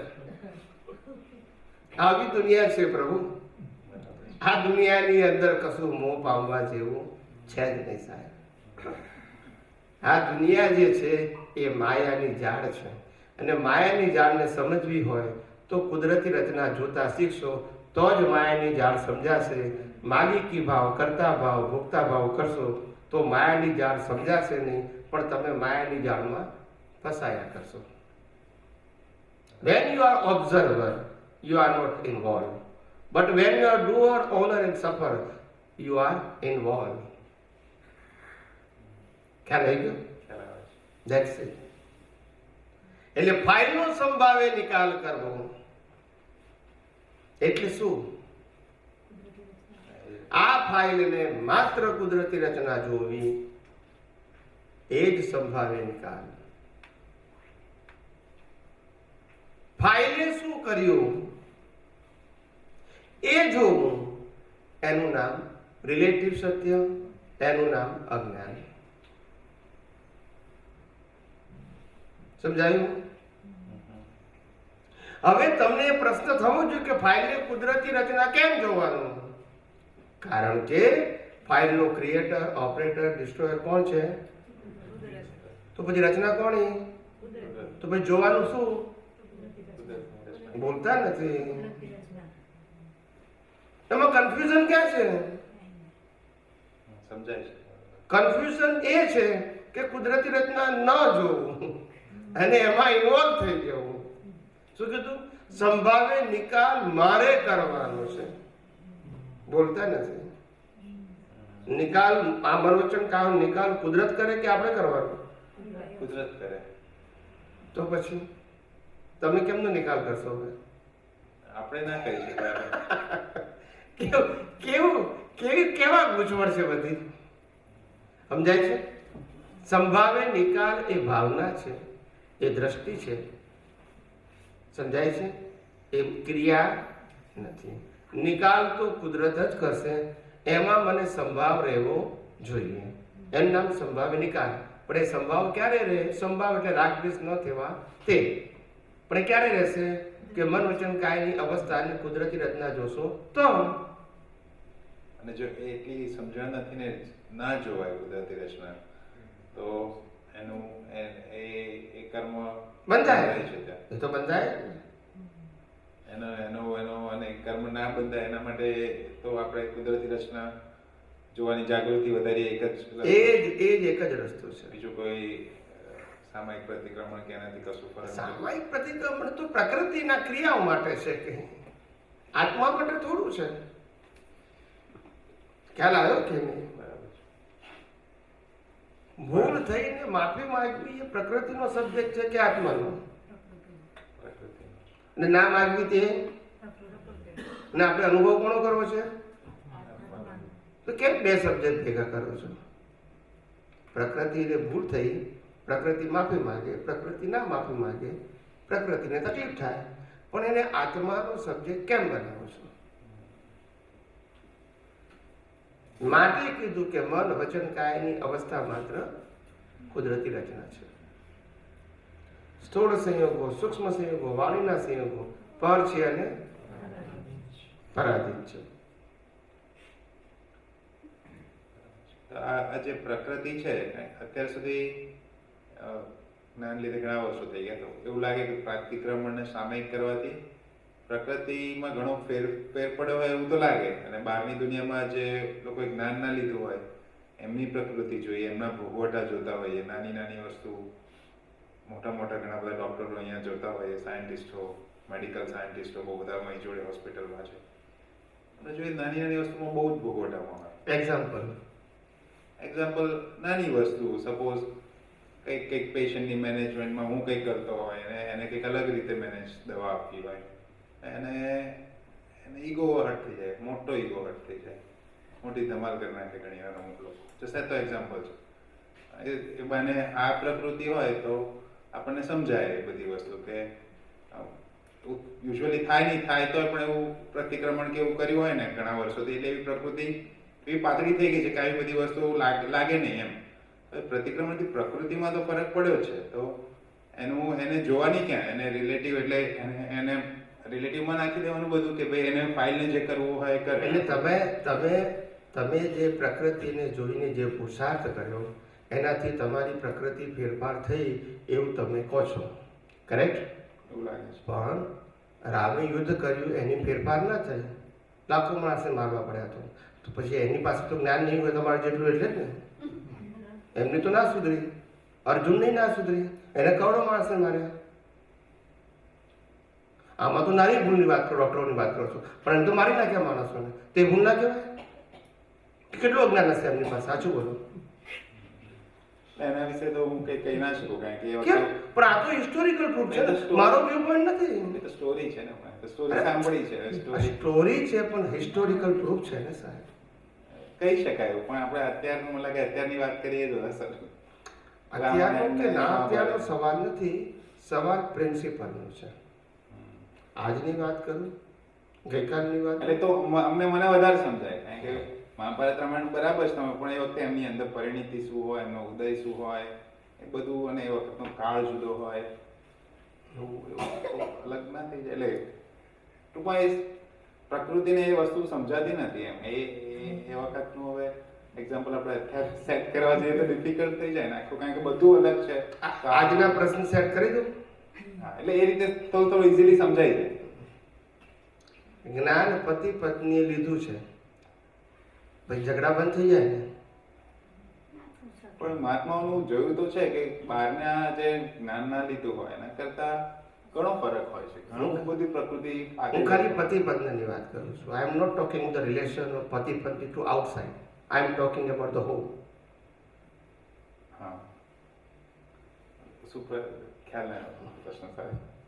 ઘરની અંદર પતિ પત્નીનો જે વ્યવહાર છે, જે ક્લેશ અને કજિયા થતા હતા, એ અત્યારે બંધ થઈ ગયા છે. મારા માટે પર્ટિક્યુલર એક્ઝામ્પલ આપું, મારે તમારે માથે નથી લેવાનું, સમજવા માટે હું કહું છું. ના બરાબર છે. એ ઘણું બધું, એટલે જે બહારનું કમ્પેરેટિવલી જોતા હોય ને તો ઓલમોસ્ટ નેગ્લિજિબલ જેવું કહેવાય, બહુ જ મિનિમલ. બહુ ડિસએગ્રીમેન્ટ હોય પણ એવું કંકાસ કે એવું તો ના હોય. તમે એક્ઝામને રિઝલ્ટમાં માનો? એક્ઝામ, હા, પહેલા એક્ઝામ કે રિઝલ્ટ? પહેલા એક્ઝામ. અચ્છા, એક્ઝામ આપી દીધા પછી રિઝલ્ટ મહિના પછી આવે તો આપણે રિઝલ્ટને બદલી શકીએ? ના બદલી શકીએ. તો આપણી લાઈફ એક્ઝામ છે કે રિઝલ્ટ છે? અત્યારે રિઝલ્ટ છે. અને તમે પૂછો બદલી પણ શકાય છે? એ નથી, એ સમજાતું નથી એટલે હવે પાછું ના, પણ એ પ્રિન્સિપલની વાત કરી પાછું ફરી ગયા છે. પણ અનુભવ, આ તો અનુભવ છે, એટલે એવું બને કે રિઝલ્ટ જ આવું હોય, એવું કદાચ બહુ હોઈ શકે. That's it. હું એમ કહું છું, વાલ્મીકી થયો પુરુષાર્થ નતો, એ રિઝલ્ટ હતું. એટલે એ વસ્તુ સમજાઈ ગઈ કે ચલો આખું રિઝલ્ટ જ હોય. વ્યવહારથી આપણે એમ કહીએ સુધર્યો કે બરાબર છે, by relative view point it is okay, but by science it's happen. એમ કહું છું. હવે જો એને પુરુષાર્થ માનશો ત્યાં સુધી તમારા લાઈફમાં તમને બોજો રહેશે. મને જ્ઞાન થયું હજુ કેમ પ્રકૃતિ સુધરતી નથી, બોલતા નથી. બરાબર. ક્યાં તો હસબન્ડ વાઈફ ને કે વાઈફ હસબન્ડ ને પણ કે બે જ્ઞાન લીધું હોય તો એ બરાબર છે, ક્યાં લીધું? પણ આ વાત જ ભ્રાંતિ છે. આપણો સબ્જેક્ટ પ્રકૃતિને સુધારવું બદલવું છે જ નહીં. આપણો સબ્જેક્ટ પ્રકૃતિની બધી અવસ્થાઓમાં સંભાવ રાખવો તે છે.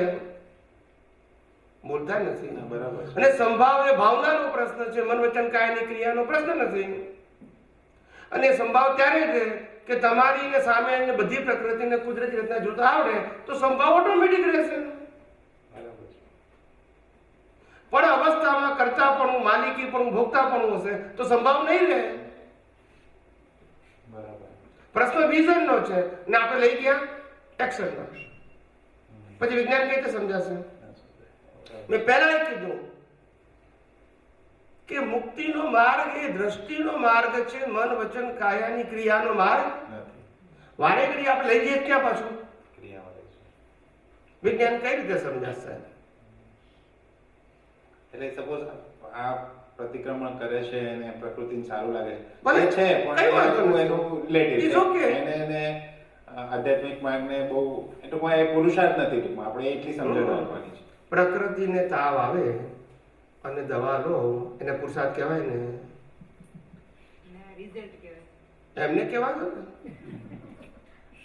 એટલે એ અત્યારે રિઝલ્ટ જ કહેવાય. બરાબર છે. પ્રકૃતિને તાવ આવે ને દવા લો એ રિઝલ્ટ, પણ પ્રકૃતિની ભૂલ ખવાય ને માફી માંગો તો પુરુષાર્થ. એ રિઝલ્ટ જ કહેવાય. કેવું ધીમે ધીમે રાગે પડે છે ને હવે. એટલા માટે જ આ પ્રશ્નો, કારણ કે આ બધી વસ્તુ એટલે તમારો વાંક નથી, તમારું જે લેવલ હતું જે પહેલા એ રિલેટિવ સત્યના બેઝ ઉપર હતું તે કરેક્ટ હતું. હવે હું તમને અપગ્રેડ કરું છું.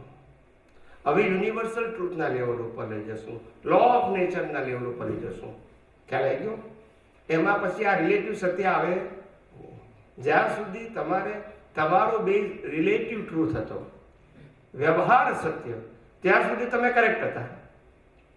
હવે હું તમને સનાતન સત્ય ઉપર લઈ જઉં છું.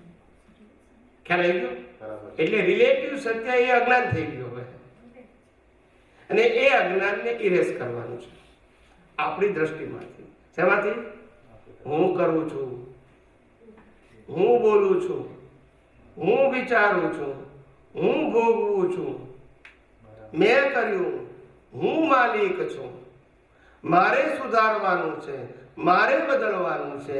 આ બિલીફ પ્રકૃતિની હોઈ શકે, પણ મારે આ બિલીફોને કુદરતી રચના જોવી. પ્રકૃતિને કેમ છે એ મારો પ્રશ્ન નથી, પણ એને કુદરતી રચના જોવી આટલો જ મારો પ્રશ્ન છે. અને કુદરતી રચના જોવી એ જ અજ્ઞાનનો નાશ કરવો, એ જ સંભાવ. તમને કુદરતી રચના દેખાય તો રાગદ્વેષ થાય, માલિકીપણું થાય, કર્તાપણું થાય, ભોગતાપણું થાય? ના થાય. દેહાધ્યાસ રહે. પ્રકૃતિને જ કુદરતી રચના જો દેહાધ્યાસ કે થાય? હું પ્રકૃતિ છું તો દેહાધ્યાસ થાય, હું ચલાવું છું, હું બોલું છું, હું વિચારું છું તો દેહાધ્યાસ થાય. પણ પ્રકૃતિને જ કુદરતી રચના જુઓ તો દેહાધ્યાસ રહે. અને આ કુદરતી રચના કોન્સ્ટન્ટલી રાખ આપણને 24 કલાકને વધારે પ્રેક્ટિસ એના માટે એટલે ઇટ્સ રિક્વાયર ધ પ્રેક્ટિસ. કઈ રીતે પ્રેક્ટિસ વધારવાનું, શું કઈ રીતે?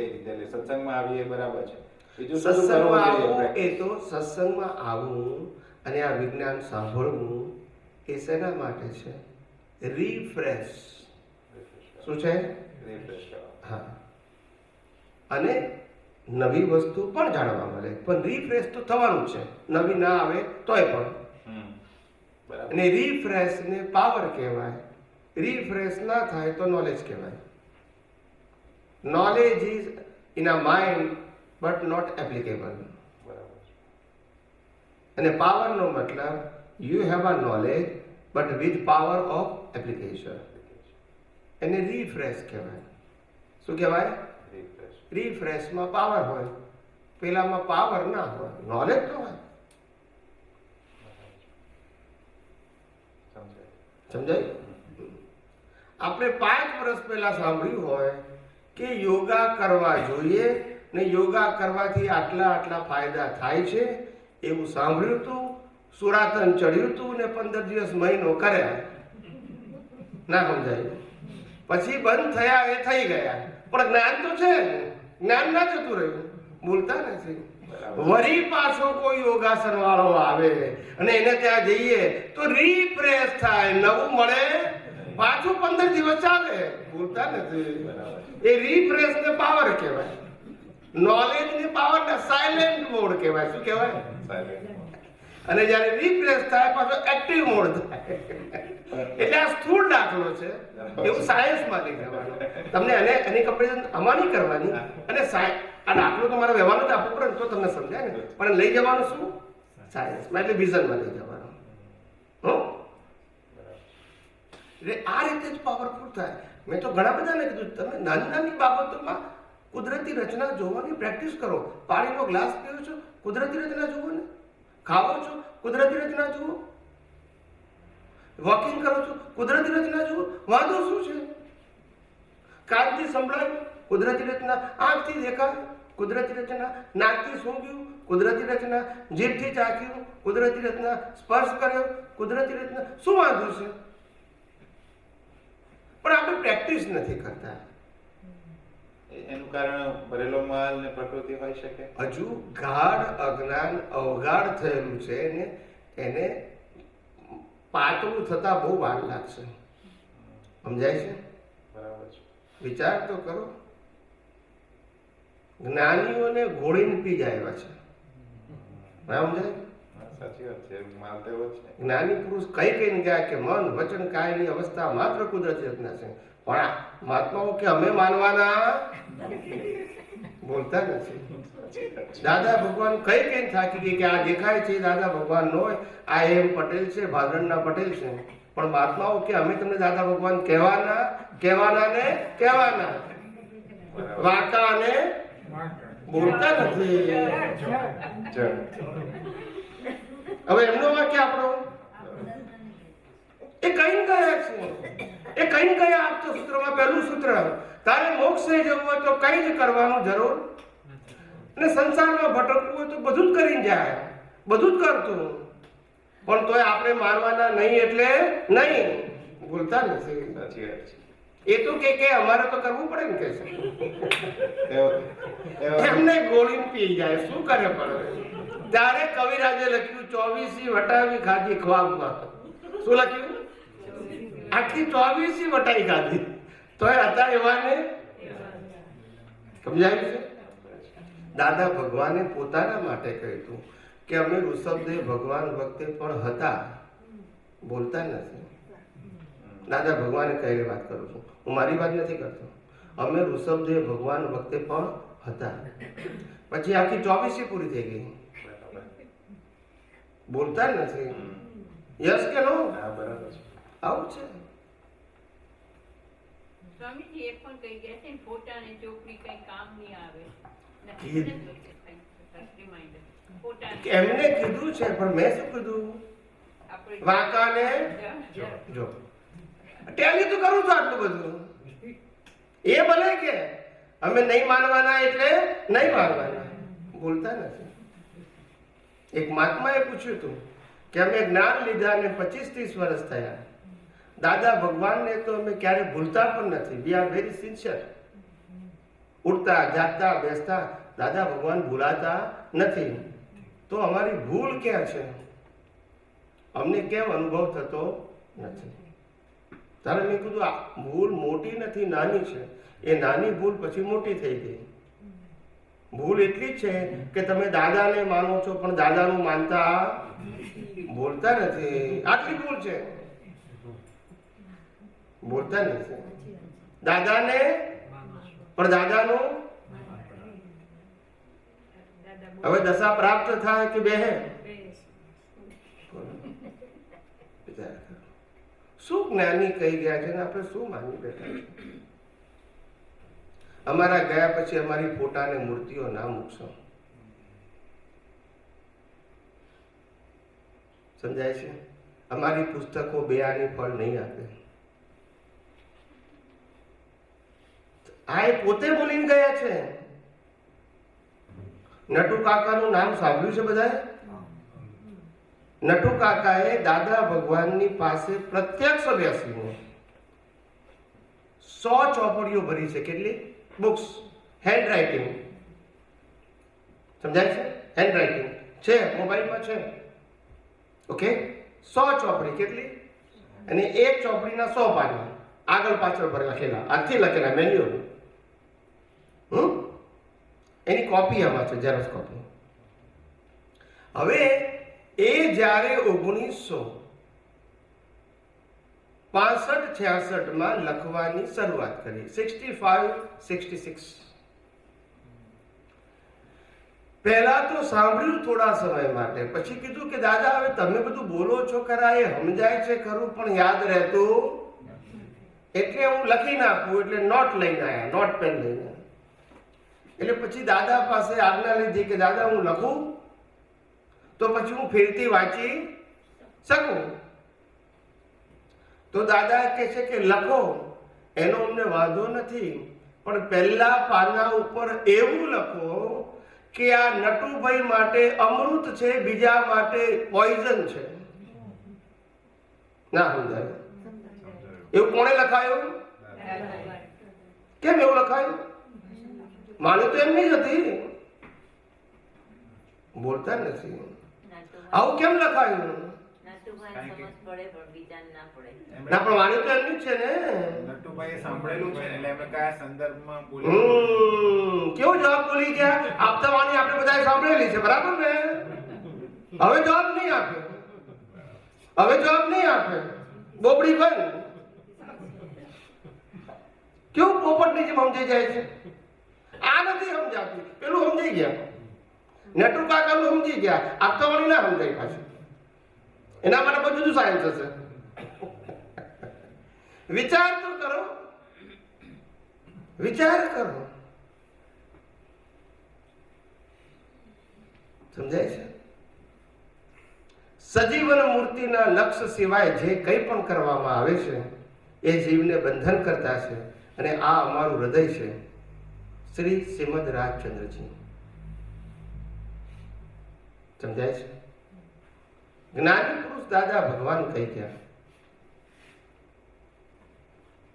પ્રત્યક્ષ અનુભવી પુરુષના પ્રાપ્તિ વગર નિવેડો નથી. આપતસૂત્ર. શ્રીમદ રાજચંદ્રએ કહ્યું કે આગળ જ્ઞાની થઈ ગયા, વર્તમાનમાં હોય, થાશે કાળ ભવિષ્યમાં. માર્ગ ભેદ ન કાય, માર્ગ ભેદ ના હોય પણ અનુભવી હોવા જોઈએ. અનુભવી પુરુષનો માર્ગ જુદો ના હોય, શાસ્ત્ર જ્ઞાનીનો માર્ગ જુદો હોય. સમજાય છે? કારણ કે અનુભવ શબ્દ સનાતન સત્યને લાગુ પડે છે, અને સનાતન સત્ય ક્યારે બદલાતું? બોલતા નથી. રિલેટિવ સત્ય પ્રત્યેક અવતારમાં બદલાય. યસ કે નો? એને બેઝ લઈને ચાલે, પ્રગતિ થાય. વિચાર કરજો. સમજાય છે? કેવું અદ્ભુત જ્ઞાની પુરુષ હતા, અદ્ભુત વિજ્ઞાની હતા, પણ કોણ સમજી શકે? ત્યારે કવિરાજે લખવું પડ્યું, સમજી શકે વિજ્ઞાન તેવા લોક પડ્યા કામમાં. જે લોકો સમજી શકતા હતા, is capable to understand the science, એ લોકો કામમાં પડી ગયા, પ્રોફેશનલ. અને અમને કેવા ભેગા થયા? ફૂટી બદામન ઉપજે પૂદગલ, વિષય મૂળ વિભ્રાંતના. 5 ઇન્દ્રિયના વિષયોમાં ડૂબેલા અમને ભેગા થયા. ના સમજાય? એની એક જ છે, હસબન્ડ વાઈફના ઝઘડાનું શું, એનું સોલ્યુશન લાવો તો એ મોક્ષ થઈ ગયો અમારો. ભૂલતા નથી. ના સમજાય? સામાજિક પ્રશ્નથી આગળ વધ્યા જ નહીં કોઈ. તમે આપતાવાણીઓ વાંચીને ઓબ્ઝર્વ કરો. હું જે કહું છું ને, ઓબ્ઝર્વ કરો. Don't take decision before observation. 90% question માત્ર સોશિયલ છે or religious છે, not spiritual. Because people, they have no interest in a science. એમાં એ શું કરે? શું કરે? શ્રોતાને જ રસ ના હોય તો એ શું કરે? અમારે શું કરવાનું? પ્રશ્ન શું આવે?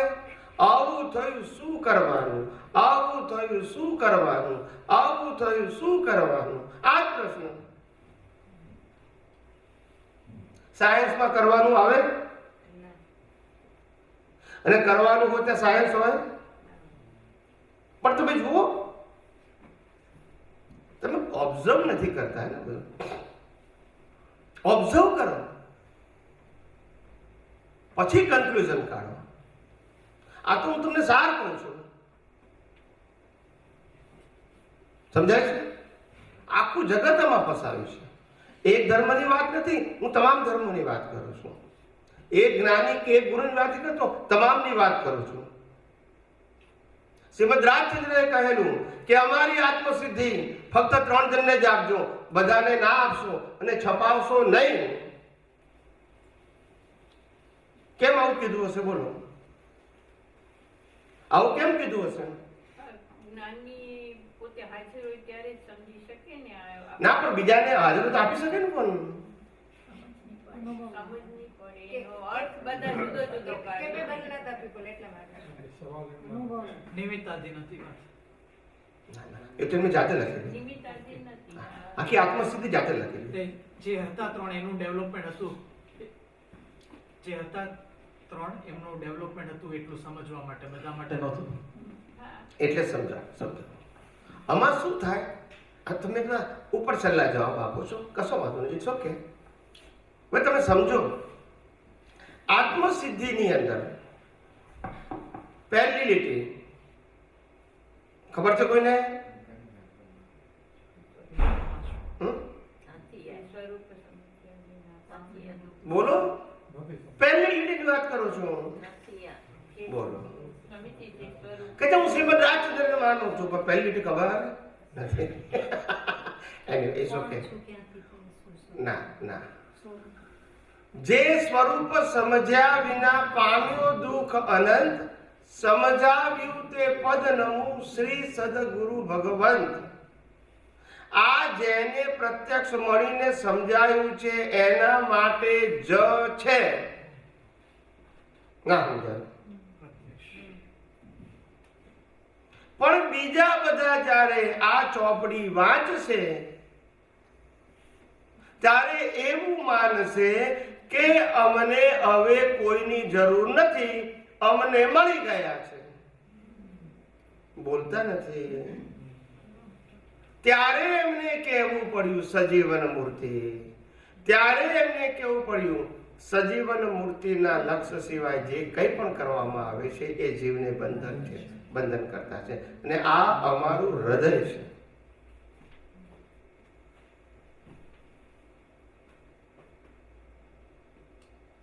સમજાય છે? અને સજીવન મૂર્તિ સિવાય સ્વચ્છંદ રોકી શકાય. પ્રત્યક્ષ સદગુરુ યોગથી સ્વચ્છંદ તે રોકાય, અન્ય ઉપાય કર્યા થકી પ્રાય બમણો થાય. અત્યારે દાદા ભગવાન કે 10 ગણો થાય એવું કહેતા હતા. એ તો કે એ વખતે સોંગવારી હતી, હવે તો મોંઘવારી થઈ ગઈ. વિચાર કરો, જ્ઞાન અને વિજ્ઞાન. પહેલા સબ્જેક્ટ સમજો. જ્ઞાન is a theory, વિજ્ઞાન is a principle. Principle is connected with the universal truth. Gnan is connected with the relative truth. It's a viewpoint of the persons. Maybe it is good or not, but it is a viewpoint. So the viewpoint એ ક્યારે ultimate solution ના. એ viewpoint સારું કરી શકે. શું કીધું? શુભ અને અશુભ, પણ શુદ્ધ તરફ લઈ જઈ શકે નહીં. પુણ્ય તરફ લઈ શકે અથવા તો પાપમાંથી પણ પુણ્ય તરફ લઈ શકે, પણ શુદ્ધ તરફ ના લઈ જઈ શકે. સાયન્સ આ દુનિયામાં 3 કેટેગરીના ધર્મ છે. એક માનવ ધર્મ, જેને સામાજિક ધર્મ કહેવાય છે, બીજો ધાર્મિક ધર્મ અને ત્રીજો આધ્યાત્મિક. આધ્યાત્મને ધર્મ ના કહેવાય, વિજ્ઞાન કહેવાય. સામાજિક ધર્મમાં હ્યુમેનિટી સેન્ટરમાં હોય. શું સેન્ટરમાં હોય? માનવતા. ધર્મની અંદર પાપ પુણ્ય અને પ્રાયશ્ચિત સેન્ટરમાં હોય અને ફોર્મેટ સેન્ટરમાં હોય. સમજી ગયા? અને આધ્યાત્મમાં યુનિવર્સલ ટ્રુથ સાયન્સ જે લો ઓફ નેચર ઉપર આધારિત છે એ સેન્ટરમાં હોય. અજ્ઞાન નાશ કરવું એ સેન્ટરમાં હોય. પાપ પુણ્ય પ્રાયશ્ચિત અને ફોર્મેટ સેન્ટરમાં ના હોય. આ 3 કેટેગરી કહી દીધી: સામાજિક, ધાર્મિક અને આધ્યાત્મિક. all the three categories are correct subject to choice of person. 3માંથી એકે ખોટી યુ સિલેક્ટ કે તમારે શેને ફોલો કરવું છે. ખ્યાલ આવે છે? 3માંથી એકે ખોટું, પણ 3ના ફળ અલગ અલગ છે. Now you understand? Nothing wrong. But as per the level of your exam, you got it the degree. તમે 5મા ધોરણ પાસ કરો તો ડિગ્રી પછી એ જ મળશે. 12મું પાસ કર્યું તો એ મળશે, અને ગ્રેજ્યુએટ થયો તો એ મળશે. પણ ડિગ્રી ખોટી કહેવાય, પણ ઇક્વલ કહેવાય. That's it. સમજાય છે? ખોટી એ નથી અને ઇક્વલ પણ નથી. નાઉ યુ હેવ ટુ સિલેક્ટ કે તમારે કઈ ડિગ્રી જોઈએ છે. હવે સમજી ગયા? તો spiritual science is never says in this world nothing is wrong. But આ દુનિયામાં બે જ ડિવિઝન છે: આઈધર રિલેટિવ ટ્રુથ ઓર યુનિવર્સલ ટ્રુથ. ધર્મ અને સામાજિક ધર્મ એ રિલેટિવ ટ્રુથ ઉપર આધારિત છે, અને સ્પિરિચ્યુઅલ એ યુનિવર્સલ ટ્રુથ ઉપર આધારિત છે. નાઉ યુ સિલેક્ટ કે તમારે શું કરવું છે. That's it. આધ્યાત્મ વિજ્ઞાન કોઈને ખોટું કહેતું નથી અને ખોટું કહી શકે પણ નહીં. સમજાય છે? પણ તમે ધર્મને સ્પિરિચ્યુઅલ કહો તો કે ઇટ ઇઝ ઇનકરેક્ટ ડેફિનેશન. શું કહે છે? Your definition is incorrect. When you follow the format as a purusharth, so it is not a spiritual. એ ધર્મ છે અને ધર્મનો તમને બેનિફિટ પણ મળશે. ખ્યાલ આવી ગયો? પણ એને મુક્તિના માર્ગ સાથે જોડવાનું નહીં. એને પાપ પુણ્ય અને પ્રાયશ્ચિત સાથે જોડો. કરેક્ટ છે. સમજાયું કે નહીં?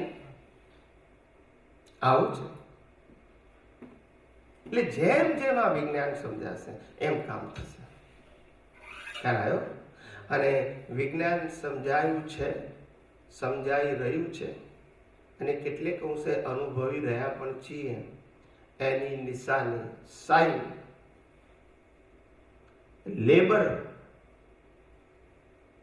એટલે કે મન વચન કાયાની ક્રિયા ને પુરુષાર્થ માનવાનું જે વિઝન છે એ ધીમે ધીમે સાયલેન્ટ થતું જાય, અને ઓબ્ઝર્વેશન, ઉપયોગ,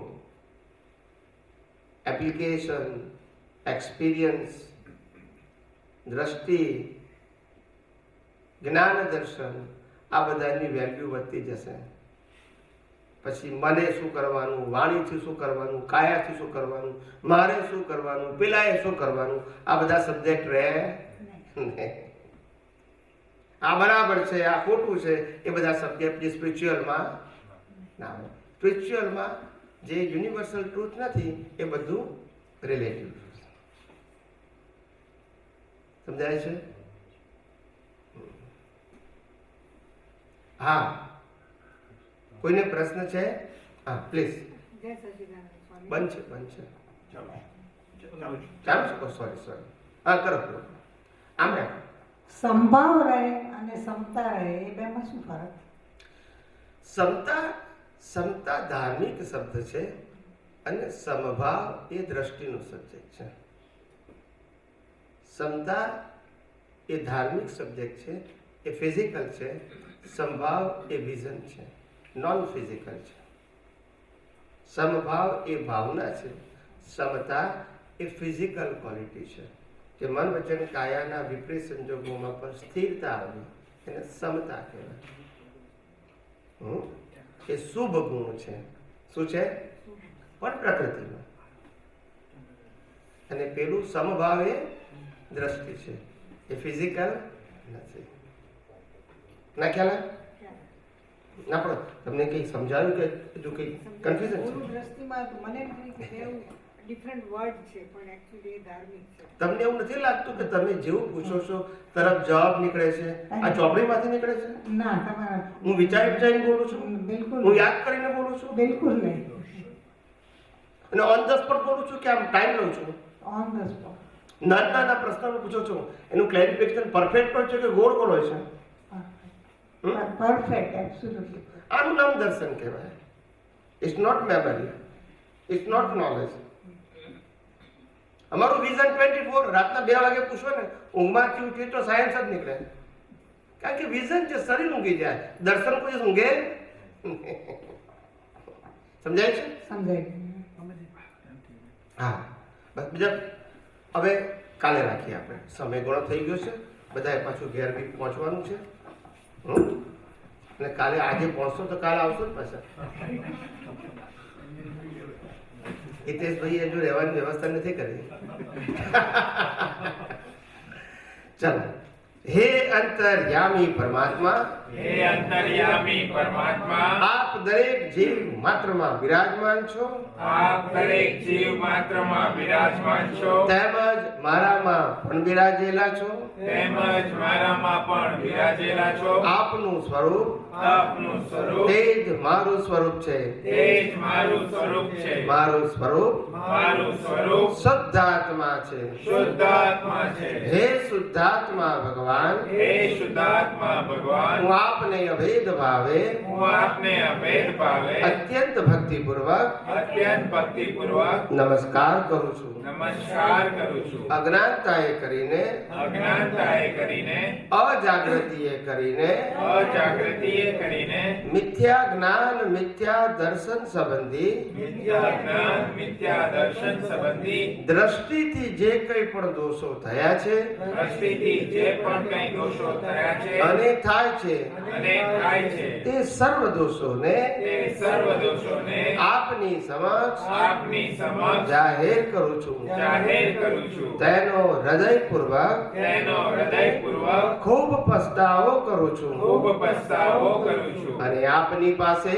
અને આપની પાસે ક્ષમા પ્રાર્થું છું. ક્ષમા પ્રાર્થું હે છું. પ્રભુ, હે પ્રભુ, મને ક્ષમા કરો, ક્ષમા કરો, ક્ષમા કરો. મને ક્ષમા કરો, ક્ષમા કરો, ક્ષમા કરો. અને ફરી ફરી આવા દ્રષ્ટિ સંબંધી દોષો અને ફરી ફરી આવા દ્રષ્ટિ સંબંધી દોષો ક્યારે પણ ન કરું ક્યારે પણ ન કરું એવી આપ મને શક્તિ આપો.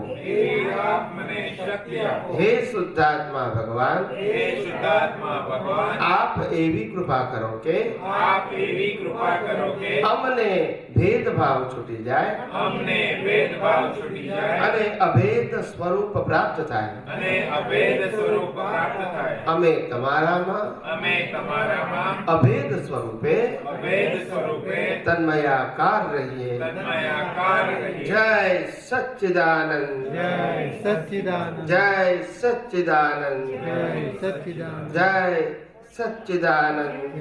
જય સચ્ચિદાનંદ.